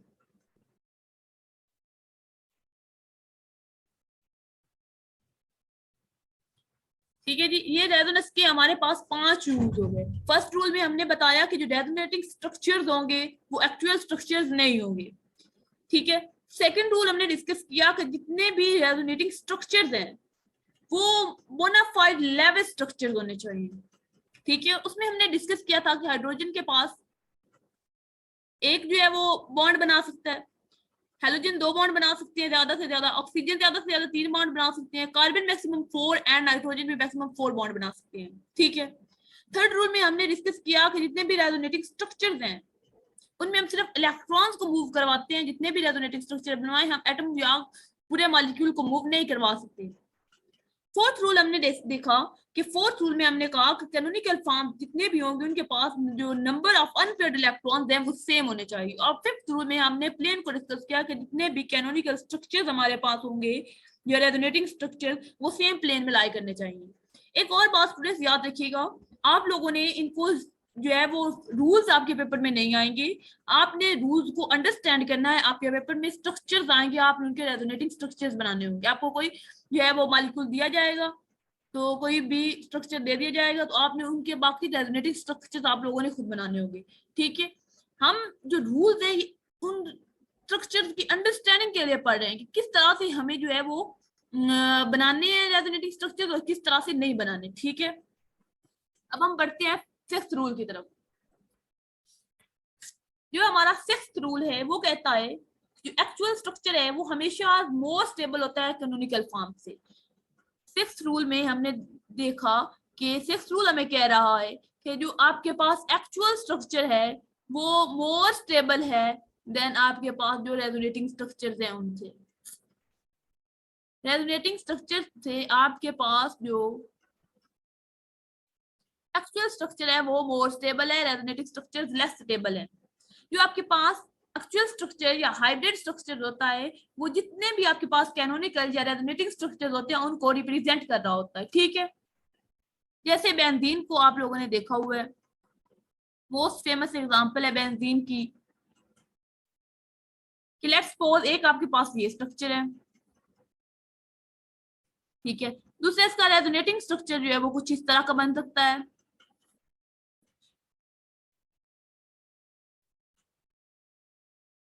ठीक है जी, ये इसके दो रेजोनेटिंग स्ट्रक्चर है बेंजीन के। लेकिन जब आप हाइब्रिड स्ट्रक्चर ड्रा करते हैं तो हाइब्रिड स्ट्रक्चर कुछ इस तरह से आता है।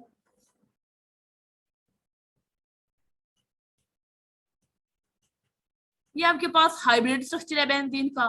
तो ये जो है ये लेस स्टेबल है दोनों, और ये जो है ये मोर स्टेबल है एक्चुअल स्ट्रक्चर। ठीक है, ये आपके पास था सिक्स्थ रूल जो है वो रेजोनेंस का। अब हम सेवंथ रूल की तरफ बढ़ रहे हैं। सेवंथ रूल हमें कहता है कि जितने भी रेजोनेटिंग स्ट्रक्चर्स होंगे आपके पास, सेवंथ रूल आगे फर्दर सब डिवाइडेड भी है। ठीक है, सेवंथ रूल जो कहता है कि जो आपके पास रेजोनेटिंग स्ट्रक्चर्स हैं वो इक्वली कंट्रीब्यूट नहीं करते एक्चुअल स्ट्रक्चर में।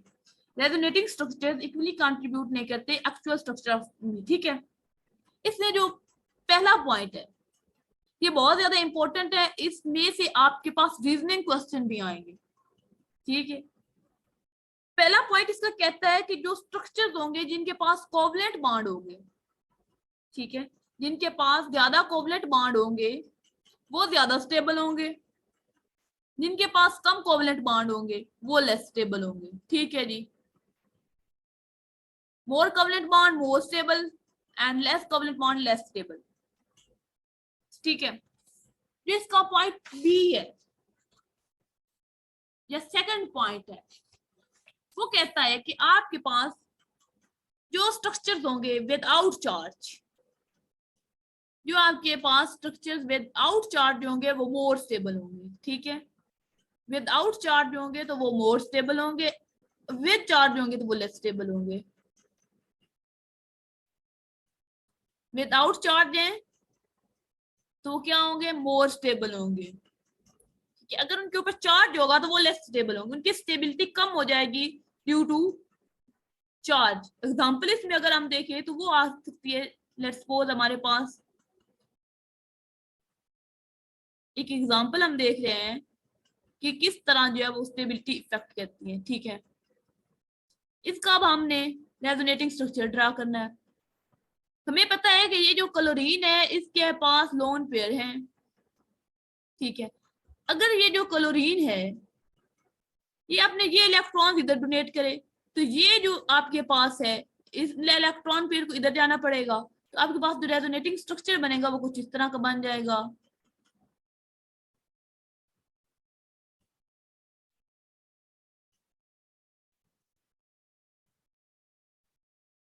अब हमें पता है कि क्लोरीन जो है वो नॉर्मल तो एक बॉन्ड बना के अपनी स्टेबिलिटी कंप्लीट करती है, लेकिन यहाँ पर इसने अपना पूरा लोन पेयर जो है वो डोनेट करके यहाँ पर बॉन्ड बनाया तो इस पर पॉजिटिव चार्ज आ जाएगा। ये पूरा पूरा इलेक्ट्रॉन पेयर इधर शिफ्ट होगा इस कार्बन के पास तो इसके पास नेगेटिव चार्ज आ जाएगा। तो इसका मतलब है इस पर तो कोई चार्ज नहीं है, इस पर कोई चार्ज नहीं है लेकिन इस पर चार्ज है, जिसका मतलब है ये हमारे पास मोर स्टेबल है, ये हमारे पास लेस स्टेबल है। ठीक है, हमारे पास जो नेक्स्ट पॉइंट है वो कहता है कि जहां पे चार्ज सेपरेशन ज्यादा होगी, चार्ज सेपरेशन ज्यादा होगी तो स्टेबिलिटी कम होगी। चार्ज सेपरेशन ज्यादा होगी तो स्टेबिलिटी कम होगी। कैसे, देखिए एक ये आपके पास है इस तरह का स्ट्रक्चर। ठीक है, यहाँ पर नेगेटिव चार्ज है, यहाँ पर पॉजिटिव चार्ज है। एक आपने और स्ट्रक्चर ड्रा किया, आपने क्या करवाया कि इस इलेक्ट्रॉन को इधर शिफ्ट करवा दिया।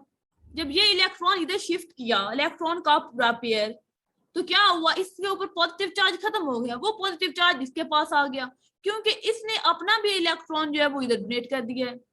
तो क्या इस तरह का हमारे पास स्ट्रक्चर एक बनता है, CH2 bond CH double bond CH and bond CH2।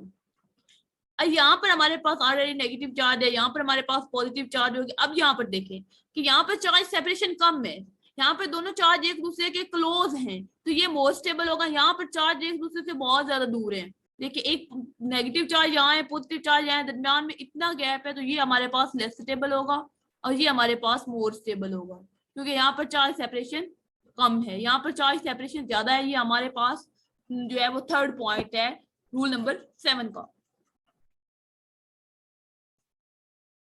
Rule number 7 में मजीद आगे एक और पॉइंट है। रूल नंबर 7 मजीद बताता है हमें कि जो स्ट्रक्चर होंगे उसके पास नेगेटिव चार्ज जो है वो मोर इलेक्ट्रोनेगेटिव एटम पर होंगे, वो मोर स्टेबल होंगे। कैसे, हमारे पास ऑक्सीजन जो है वो मोर इलेक्ट्रोनेगेटिव है एज कंपेयर टू कार्बन। अगर हमारे पास इस तरह का स्ट्रक्चर हो, ठीक है, अगर हमारे पास इस तरह का कोई स्ट्रक्चर एग्जिस्ट करता हो,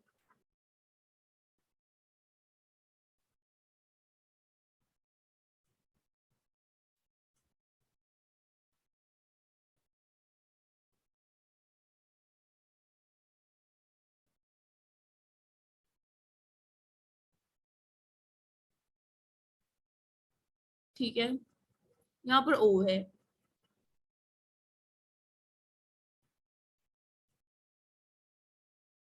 ठीक है, यहाँ पर O के ऊपर नेगेटिव चार्ज है हमारे पास, ऑक्सीजन यहाँ पर मोर इलेक्ट्रोनेगेटिव है, उसके ऊपर नेगेटिव चार्ज है। जब हमने इसके जो है वो कैनोनिकल स्ट्रक्चर, रेजोनेटिंग स्ट्रक्चर को ड्रा करने की कोशिश की, तो हमने क्या किया कि ये जो पूरा ये इलेक्ट्रॉन इधर शिफ्ट हुआ, तो ये जो है इलेक्ट्रॉन इसको इस कार्बन पर शिफ्ट होना पड़ा, तो हमारे पास कुछ इस तरह का स्ट्रक्चर बन गया।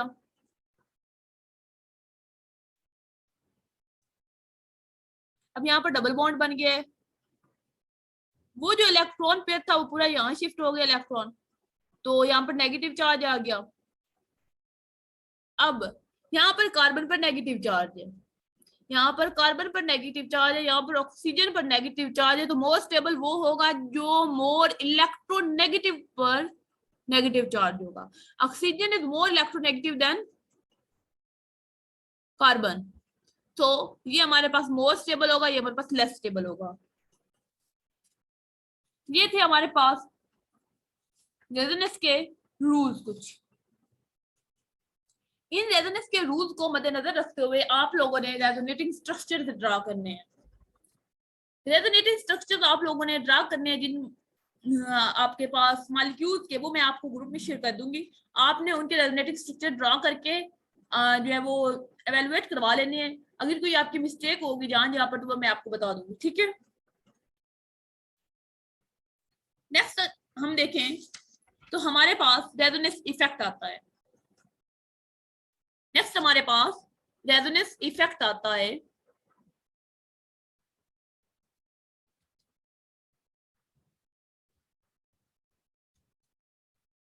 रेजोनेंस इफेक्ट, रेजोनेंस इफेक्ट क्या कहता है? रेजोनेंस इफेक्ट को हम मेसोमेरिक इफेक्ट भी कहते हैं। रेजोनेंस इफेक्ट को मेसोमेरिक इफेक्ट भी कहा जाता है, ठीक है।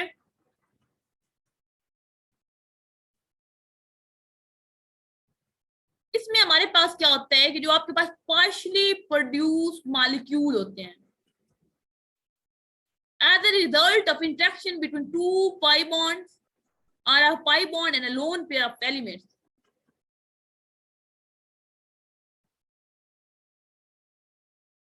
या फिर आपके पास क्या हो, कोई ग्रुप है एटम का जो कि इलेक्ट्रॉन को डोनेट कर रहा हो या विथड्रॉ कर रहा हो या विथड्रॉ कर रहा हो रेजोनेंस के जरिए, तो उसे हम रेजोनेंस इफेक्ट कहते हैं, ठीक है।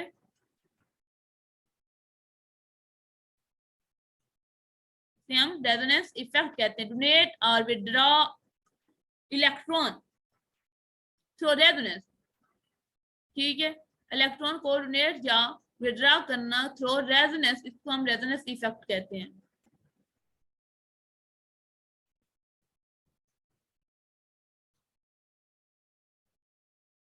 जो आपके पास रेजोनेंस आती है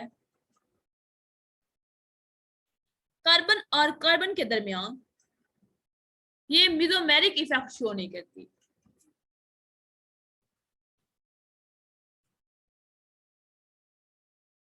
अच्छा जी डियर स्टूडेंट्स, यहाँ पर थोड़ा सा डिफरेंस पाया जाता है रेजोनेंस एंड मेसोमेरिक इफेक्ट में।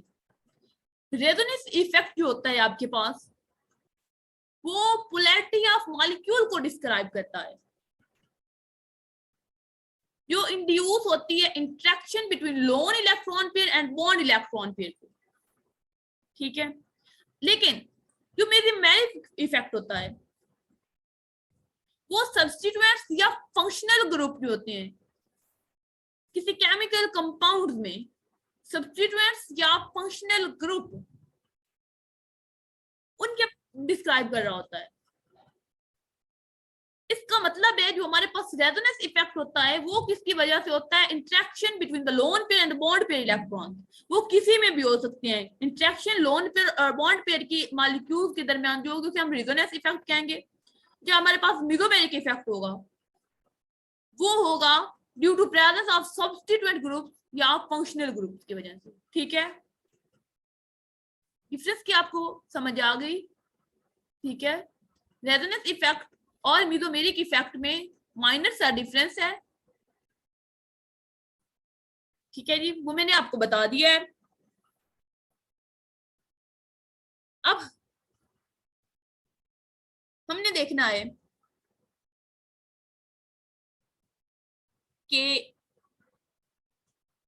एग्जाम्पल देखें आप एक,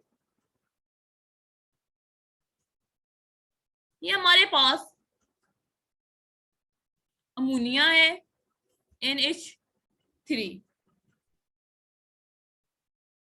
ठीक है, और दूसरी हमारे पास एनिलीन्स हैं।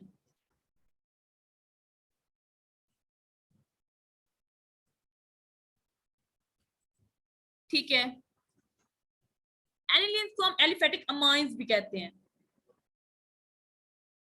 यहां पर एक क्वेश्चन अराइज होता है कि आपके पास ये एलिफेटिक अमाइंस हैं,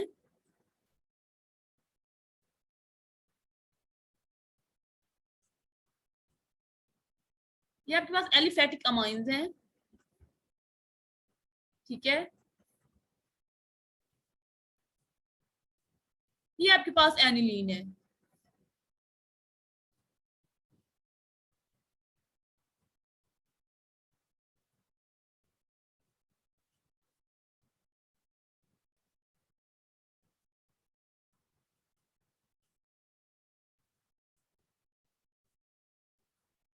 ठीक है डियर स्टूडेंट, ये अमोनिया है, ये एलिफेटिक अमाइंस हैं, ये एनिलीन है।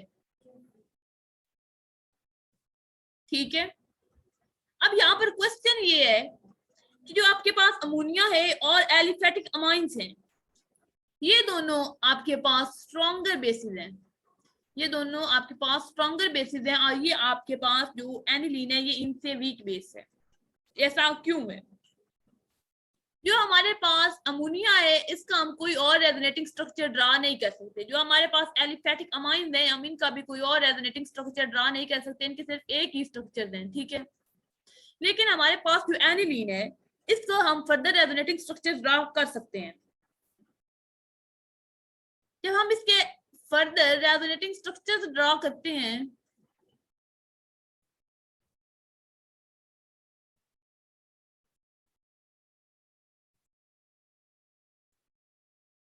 तो मैं एक दो बता देती हूँ, बाकी आप लोगों ने खुद ड्रा कर लेनी है।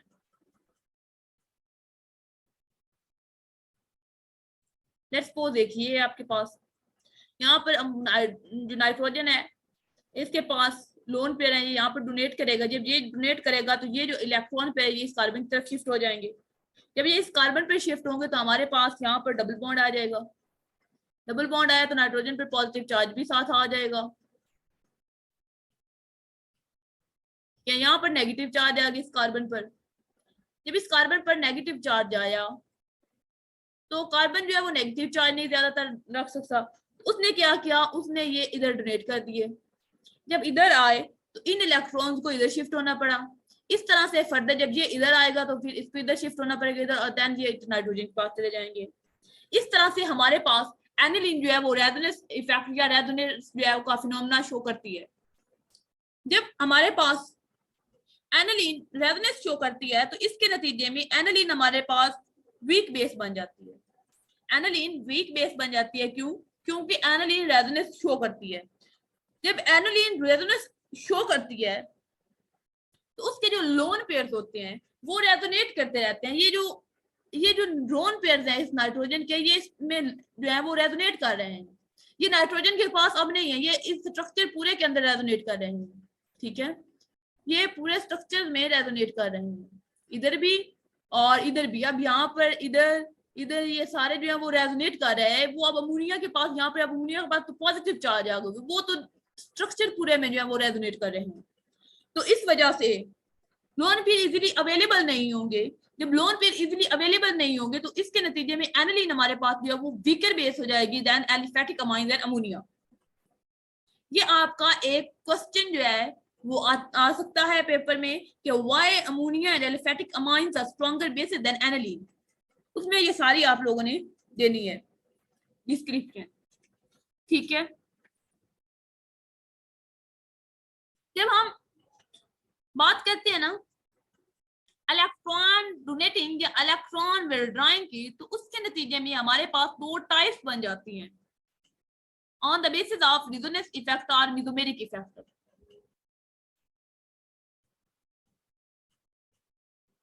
ठीक है डियर स्टूडेंट्स, वो कौन कौन सी होती है हमारे पास?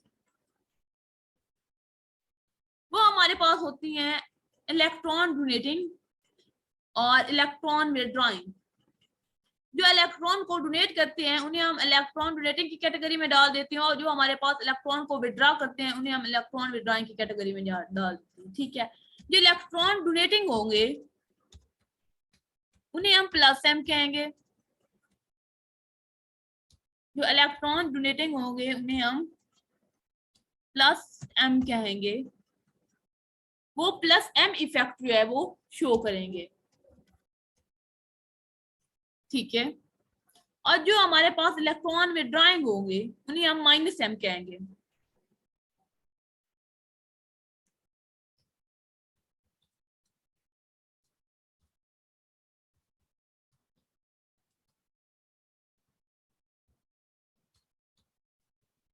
ठीक है जी,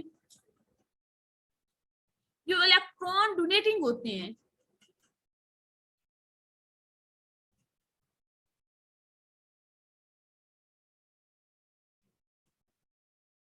हमारे पास, जो इलेक्ट्रॉन डोनेटिंग होते हैं इनमें जो इलेक्ट्रॉन डेंसिटी होती है वो इंक्रीज होती है ortho and para position. Electron density कहां पर ज्यादा होती है? ऑर्थो एंड पैरा पोजीशन पे। ठीक है, लेकिन जो इलेक्ट्रॉन विड्रॉइंग होते हैं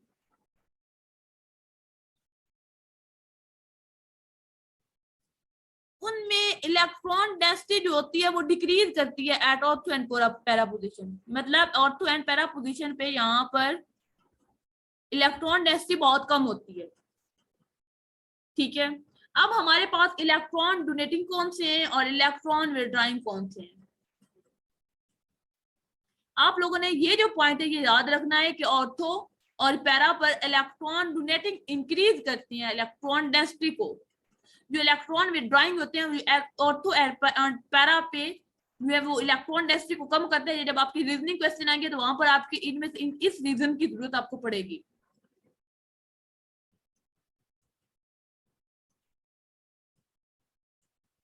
ठीक है, अब हमारे पास इलेक्ट्रॉन डोनेटिंग कौन से हैं? जैसे Cl minus I, Cl, iodine, bromine, NH2, OH, OR। ये इस तरह से, ये आप पूरी लिस्ट आप लोगों ने अपनी बुक से देख लेनी है। और जो इलेक्ट्रॉन विड्रॉइंग होंगे जैसे NO2, COOH, ये आपने लिस्ट को ऐसे याद रखना है, इसके कोई शॉर्ट फॉर्म नहीं है। और ये आपको ऐसे एज इट इज याद रखनी है क्योंकि ये भी आपके रीजनिंग में इंपॉर्टेंट होते हैं। जब आप रेजोनेंस इफेक्ट को शो करते हैं तो फिर आपको प्रायोरिटी देनी होती है।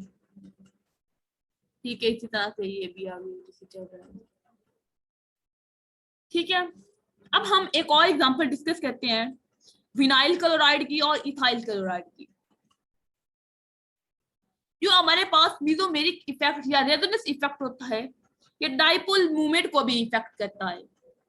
ठीक है, पहले हमने देखा जो अमोनिया और एल्फेटिक अमाइंस और एनिलीन के एग्जांपल थे, उसमें हमने देखा कि किस तरह एसिडिटी और बेसिसिटी को इफेक्ट करती है। इसके अलावा जो रेजोनेंस इफेक्ट होता है ये डाइपोल मूवमेंट को भी इफेक्ट कर रहा होता है। रेजोनेंस इफेक्ट डाइपोल मूवमेंट को किस तरह से जो है वो करता है।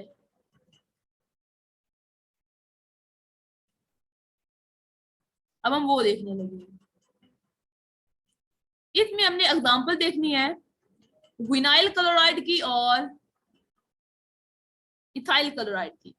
ये हमारे पास है विनाइल क्लोराइड,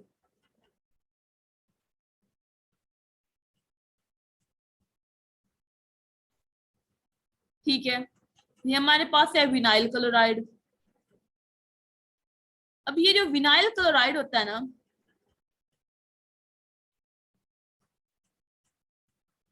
इसका डाइपोल मोमेंट कम होता है देन ये हमारे पास इथाइल क्लोराइड है इससे।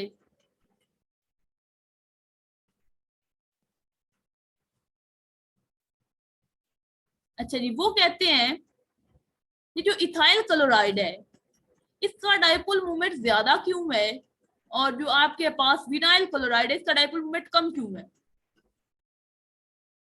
ठीक है जी, इसमें भी रेजोनेंस इफेक्ट करती है।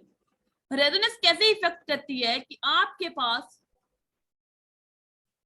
यहाँ पर जब क्लोरीन जो है ये अपना इलेक्ट्रॉन लोन पे, यहाँ पर क्लोरीन के पास लोन पेयर है, हमें पता है पहले से,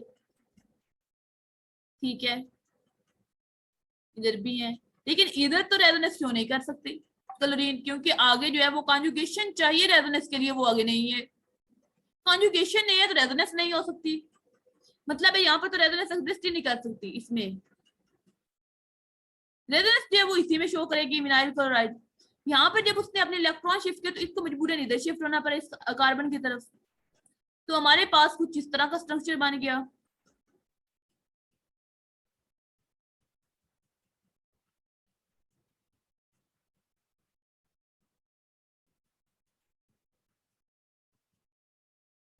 इसके ऊपर नेगेटिव चार्ज आ गया, इसके ऊपर पॉजिटिव चार्ज आ गया, ठीक है। अब यहाँ पर क्लोरीन हमने देखा है कि ये इलेक्ट्रॉन डोनेटिंग में है, क्योंकि क्लोरीन अपने इलेक्ट्रॉन पेयर को डोनेट कर रहा है, दे रहा है, इसका मतलब है ये प्लस एम इफेक्ट शो कर रहा है, ठीक है। इसके अलावा जब हम इंडक्टिव इफेक्ट पढ़ेंगे तो आपको पता चलेगा क्लोरीन जो है ये माइनस आई इफेक्ट शो करता है, इंडक्टिव इफेक्ट भी शो करता है और वो माइनस आई होता है, माइनस इंडक्टिव इफेक्ट शो करता है। लेकिन यहाँ पर आपके पास मेसोमेरिक इफेक्ट और इंडक्टिव इफेक्ट दोनों पाए जाएंगे, तो उसमें हमेशा हमेशा जो आपके पास है मेसोमेरिक इफेक्ट या रेजोनेंस इफेक्ट है वो स्ट्रॉन्गर होगा, वो सप्रेस कर देगा इंडक्टिव इफेक्ट के जो इफेक्ट होगा उसको, ठीक है। जब ये हुआ सारा प्रोसेस रेजोनेंस का, तो इसके नतीजे में क्या हुआ कि यहाँ पर आपके पास डिस्टेंस था वो कम हो गया, यहाँ पर आपके पास डिस्टेंस कम हो गया। क्यों डिस्टेंस कम हो गया, क्योंकि यहाँ पे इलेक्ट्रॉन जो है वो एक जगह पर कंसंट्रेट नहीं है, वो मूव कर रहे हैं फ्रीली, रेजोनेट कर रहे हैं इलेक्ट्रॉन। जब इलेक्ट्रॉन रेजोनेट करते हैं तो उनके दरमियान जो डिस्टेंस होता है वो कम हो जाता है, ठीक है। लेकिन जो ये हमारे पास है इसमें हमारे पास कोई भी प्लस एम इफेक्ट तो है नहीं, प्लस एम इफेक्ट नहीं है, लेकिन माइनस आई इफेक्ट तो इसके पास है क्योंकि क्लोरीन है, ठीक है। जब माइनस आई इफेक्ट होगा तो माइनस आई इफेक्ट के अकॉर्डिंग क्या होता है, ये इसको अपनी तरफ खींचता है क्लोरीन, क्लोरीन इलेक्ट्रोनेगेटिव होने की वजह से इसको अपनी तरफ जब खींचता है तो यहाँ पर चार्ज जो इंक्रीज हो जाता है, सॉरी डिस्टेंस इंक्रीज हो जाता है। जब आपके पास डिस्टेंस इंक्रीज होता है, इधर डिस्टेंस डिक्रीज हो रहा है, ठीक है। तो हमने पढ़ा हुआ है कि डाइपोल मूवमेंट होता है उसका फार्मूला ये होता है, ठीक है, कि डाइपोल मूवमेंट जो है वो डायरेक्टली प्रोपोर्शनल होगा रेडियस के। जब आपके पास रेडियस या डिस्टेंस जो होगा वो कम होगा तो आपके पास क्या होगा, डाइपोल मूवमेंट भी कम होगा। जब आपके पास जो है वो ये डिस्टेंस जो है वो ज्यादा होगा तो आपके पास डाइपोल मूवमेंट भी ज्यादा ऑटोमेटिकली होगा, ठीक है। ये अब पता चल गया रीजन का कि क्यों आपके पास विनाइल क्लोराइड जो होता है उसका डाइपोल मोमेंट कम होता है और इथाइल क्लोराइड का ज्यादा होता है। ये भी आपका जो है वो रीजनिंग क्वेश्चन में आ सकता है।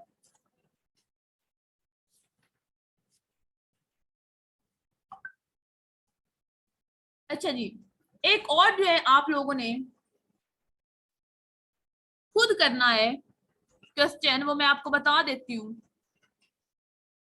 उसकी रीजन आप लोगों ने खुद बतानी है।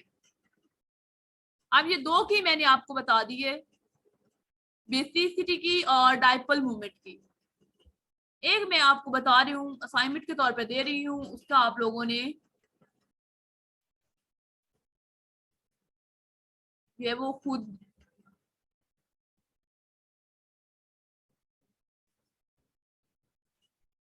अच्छा जी, वो क्वेश्चन क्या है नोट करिएगा। Phenol is weaker acid.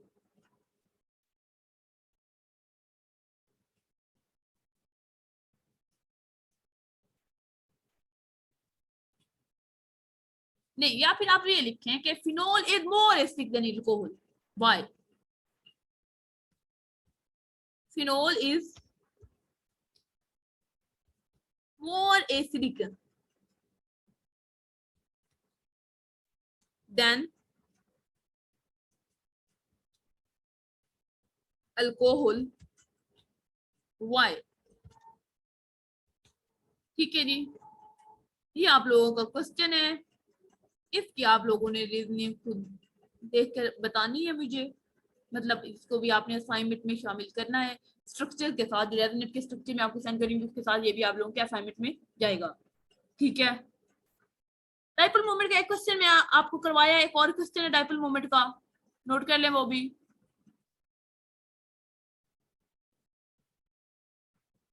जो आपके पास डाइपोल मोमेंट होता है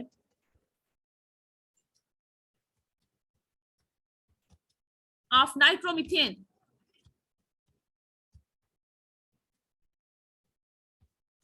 dipole moment of nitromethane is less, कम है एज कंपेयर टू नाइट्रोबेंजीन।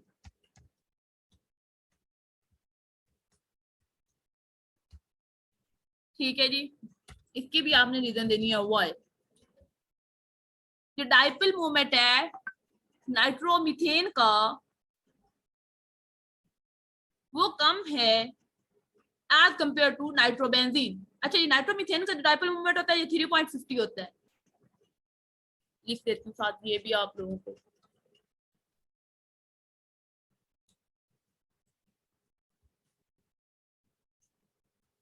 ठीक है, और जब बस डाइपोल मोमेंट होता है नाइट्रोबेंजीन का ये 3.95 होता है। 3.95। ठीक है, इसकी भी आप लोगों ने रीजन देनी है ये ऐसा क्यों होता है। ठीक है, ये दो क्वेश्चन आप लोगों ने बताने हैं।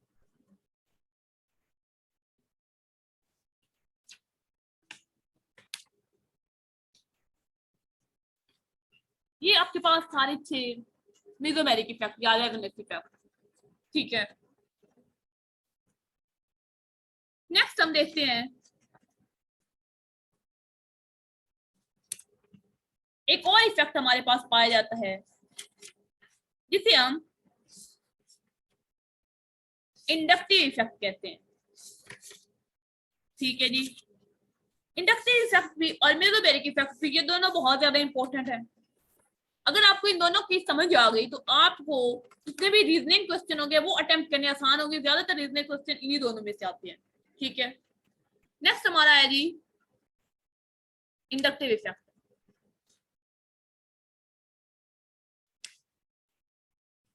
इंडक्टिव इफेक्ट सबसे पहले होता क्या है?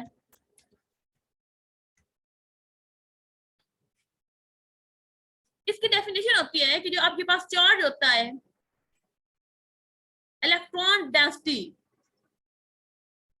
ठीक है, नियर बाय एटम के ऊपर जो होता है वो इलेक्ट्रोनेगेटिविटी डिफरेंस की वजह से होता है।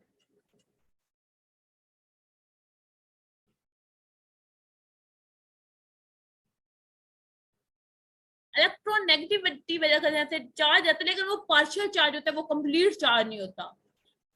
इस इंडक्टिव इफेक्ट की वजह से या इलेक्ट्रॉन नेगेटिविटी डिफरेंस की वजह से इलेक्ट्रॉन डेंसिटी में चेंज आ जाता है। ठीक है, इसकी डेफिनेशन क्या बनेगी इस तरह से कि the change in electron density at near by atom due two electron negativity difference is called inductive effect. अच्छा, इंडक्टिव इफेक्ट की एक और बात बहुत ज्यादा इंपॉर्टेंट होती है। जो आपके पास इंडक्टिव इफेक्ट होता है ना, ये सिर्फ सिग्मा इलेक्ट्रॉन पर लागू होता है, ये पाई पर नहीं हो सकता, ये सिर्फ सिग्मा के लिए होता है। ठीक है, जो इंडक्टिव इफेक्ट होता है इसको आई से रिप्रेजेंट किया जाता है, और ये भी इलेक्ट्रॉन डोनेटिंग या इलेक्ट्रॉन विड्रॉइंग होता है। एग्जांपल देखिए अगर हम, तो इसमें हमारे पास है CH3 bond CH2 bond Cl। ठीक है, इसमें हमारे पास क्या है, क्लोरीन की इलेक्ट्रोनेगेटिविटी ज्यादा है। अब यहाँ पर इसको मेसोमेरिक इफेक्ट के साथ आप लोगों ने कंफ्यूज बिल्कुल नहीं करना।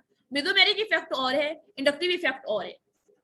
मेसोमेरिक इफेक्ट के लिए आपके पास पाई इलेक्ट्रॉन या लोन पेयर होना जरूरी होता है, जबकि इंडक्टिव इफेक्ट सिर्फ सिग्मा बॉन्ड के लिए।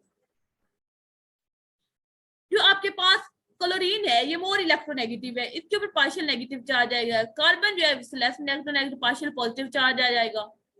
ये क्लोरीन क्या करती है, ये मोर इलेक्ट्रोनेगेटिव होने की वजह से इलेक्ट्रॉन पेयर को अपनी तरफ खींचती है। ठीक है, ये इफेक्ट इस कार्बन महसूस करती है, लेकिन ये कम महसूस करती है एज कम्पेयर टू दिस। ठीक है जी, इस वजह से हम कहेंगे इसे इलेक्ट्रॉन विड्रॉइंग, क्योंकि ये इलेक्ट्रॉन को खींच रहा है। जबकि ये क्लोरीन जो है मेसोमेरिक इफेक्ट में ये इलेक्ट्रॉन डोनेटिंग था। अब यहाँ पर ये इलेक्ट्रॉन विड्रॉइंग हो गया ड्यू टू इस इलेक्ट्रॉन नेगेटिविटी।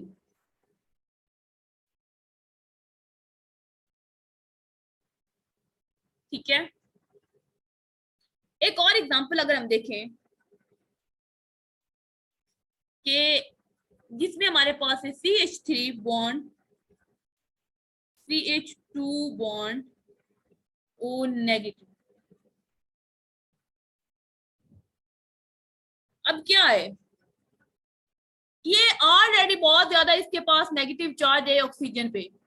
ये मजीद खींच कर अपने ऊपर जो है वो नेगेटिव चार्ज को अगर ये मजीद अपनी तरफ अट्रैक्ट करेगी, तो इसका मतलब है ये बॉन्ड टूट जाएगा। ये बॉन्ड फिर ऑक्सीजन जो है यहाँ पर स्टेबलाइज नहीं कर पाएगी। इस वजह से नेगेटिव चार्ज आ रही है तो ये अपनी तरफ खींचेगी नहीं, बल्कि अब यहाँ पर कार्बन अपनी तरफ खींचेगी इलेक्ट्रॉन पेयर को, क्योंकि यहाँ पर तो इलेक्ट्रॉन क्लाउड पहले ऑलरेडी बहुत ज्यादा है। यहाँ कार्बन के पास इलेक्ट्रॉन क्लाउड कम है, तो कार्बन जो है वो इसे अपनी तरफ खींचेगी। ठीक है, ऑक्सीजन नहीं खींचेगी। इसका मतलब है कि यहाँ पर O नेगेटिव जो है ये इलेक्ट्रॉन डोनेटिंग इफेक्ट शो कर रहा है।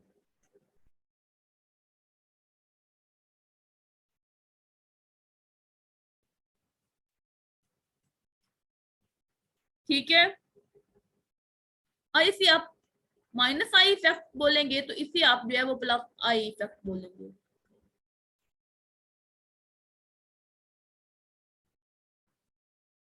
ठीक है जी, यहाँ पर भी आपके पास ऑर्डर होता है प्लस आई ऑर्डर और माइनस आई ऑर्डर। ये आप लोगों ने अपनी बुक से देख के याद कर लेना, इसको एज इट इज याद करना होता है ऑर्डर को। इसको में कोई समझाने वाली बात नहीं होती। ठीक है, यहाँ पर एक क्वेश्चन मैं आपको करवा रही हूँ रीजनिंग का, बाकी आप लोगों ने खुद करने इंडक्टिव इफेक्ट से रिलेटेड जो भी होंगे।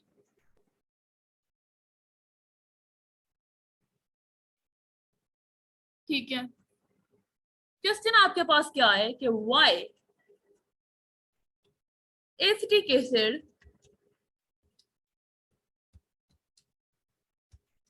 is weak acid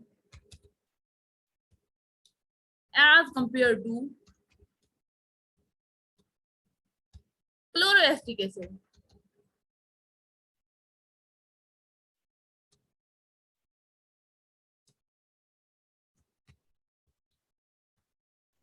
ठीक है, यहाँ पर आपसे पूछा जा रहा है कि आप बताएं कि क्यों एसिटिक एसिड वीक एसिड है और जो आपके पास क्लोरोएसिटिक एसिड है वो स्ट्रॉन्ग एसिड है। ठीक है, एसिटिक एसिड क्या होता है, CH3 bond C double bond O and bond OH, ये आपके पास एसिटिक एसिड होता है। क्लोरोएसिटिक एसिड आपके पास क्या होता है, में यहाँ पर Cl आएगा बॉन्ड CH2 आएगा, bond C double bond O आएगा एंड बॉन्ड OH। ये आपके पास क्लोरोएसिटिक एसिड है, ये वीक है, ये स्ट्रॉन्ग है। ये पूछ रहे हैं कैसा क्यों है। ठीक है, अगर हम एसिटिक एसिड की बात करते हैं, एसिटिक एसिड की जब हम बात करते हैं तो ये जब डिसोसिएट होगा, ठीक है, ये जब डिसोसिएट होगा ये कुछ इस तरह का स्ट्रक्चर देगा एसिटिक एसिड।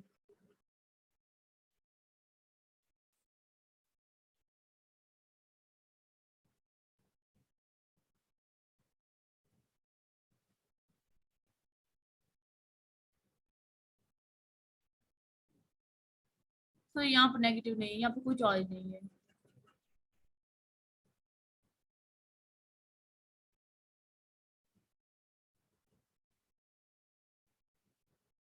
ठीक है, ये इस तरह से डिसोसिएट होगा, ये इसकी कॉन्जुगेट बेस बनेगी।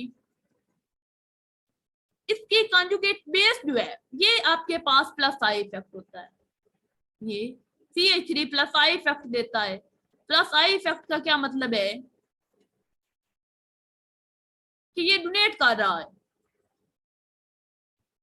ठीक है, कि ये डोनेट कर रहा है अपनी डेंसिटी को। जब ये इधर अपनी डेंसिटी को डोनेट कर रहा है, ऑक्सीजन ऑलरेडी जो है वो उसके ऊपर नेगेटिव चार्ज है, तो यहाँ पर नेगेटिव चार्ज मजीद इंक्रीज हो जाएगा, यहाँ पर नेगेटिव चार्ज मजीद इंक्रीज हो जाएगा क्योंकि ये तो ऑलरेडी डोनेट कर रहे हैं ये ग्रुप जो है आपके पास।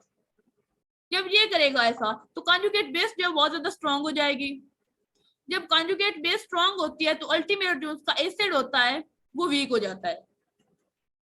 एसिड के कॉन्जुगेट बेस के स्ट्रांग होने से जो इसके पास एसिड होता है वो इसका एसिड वीक होता है। ठीक है, लेकिन जब हम इसकी बात करते हैं, जब ये डिसोसिएट होती है हमारे पास,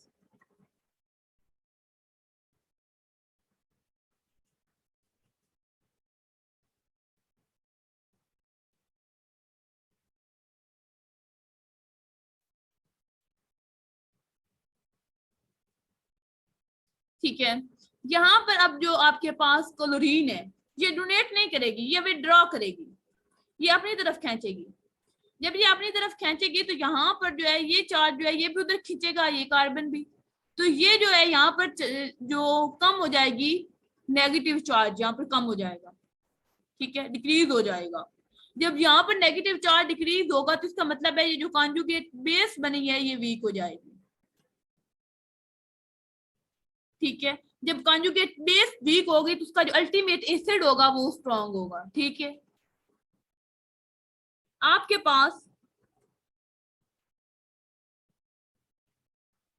अगर कॉन्जुगेट बेस स्ट्रॉन्ग हो तो उसका जो अल्टीमेट एसिड होता है वो वीक होता है।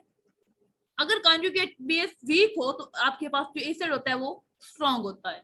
ठीक है, ये क्यों होता है, क्योंकि यहाँ पर प्लस आई इफेक्ट शो हो रहा है, यहाँ पर नेगेटिव चार्ज पर आकर जो है वो डेंसिटी नेगेटिव चार्ज की जो डेंसिटी है वो इंक्रीज हो रही है, इलेक्ट्रॉन डेंसिटी यहाँ पर कम हो रही है। कम होने की वजह से जो बेस है आपके पास कॉन्जुगेट बेस वो वीक हो रही है, यहाँ पर कॉन्जुगेट बेस स्ट्रॉन्ग हो रही है ड्यू टू इंडक्टिव इफेक्ट। ठीक है,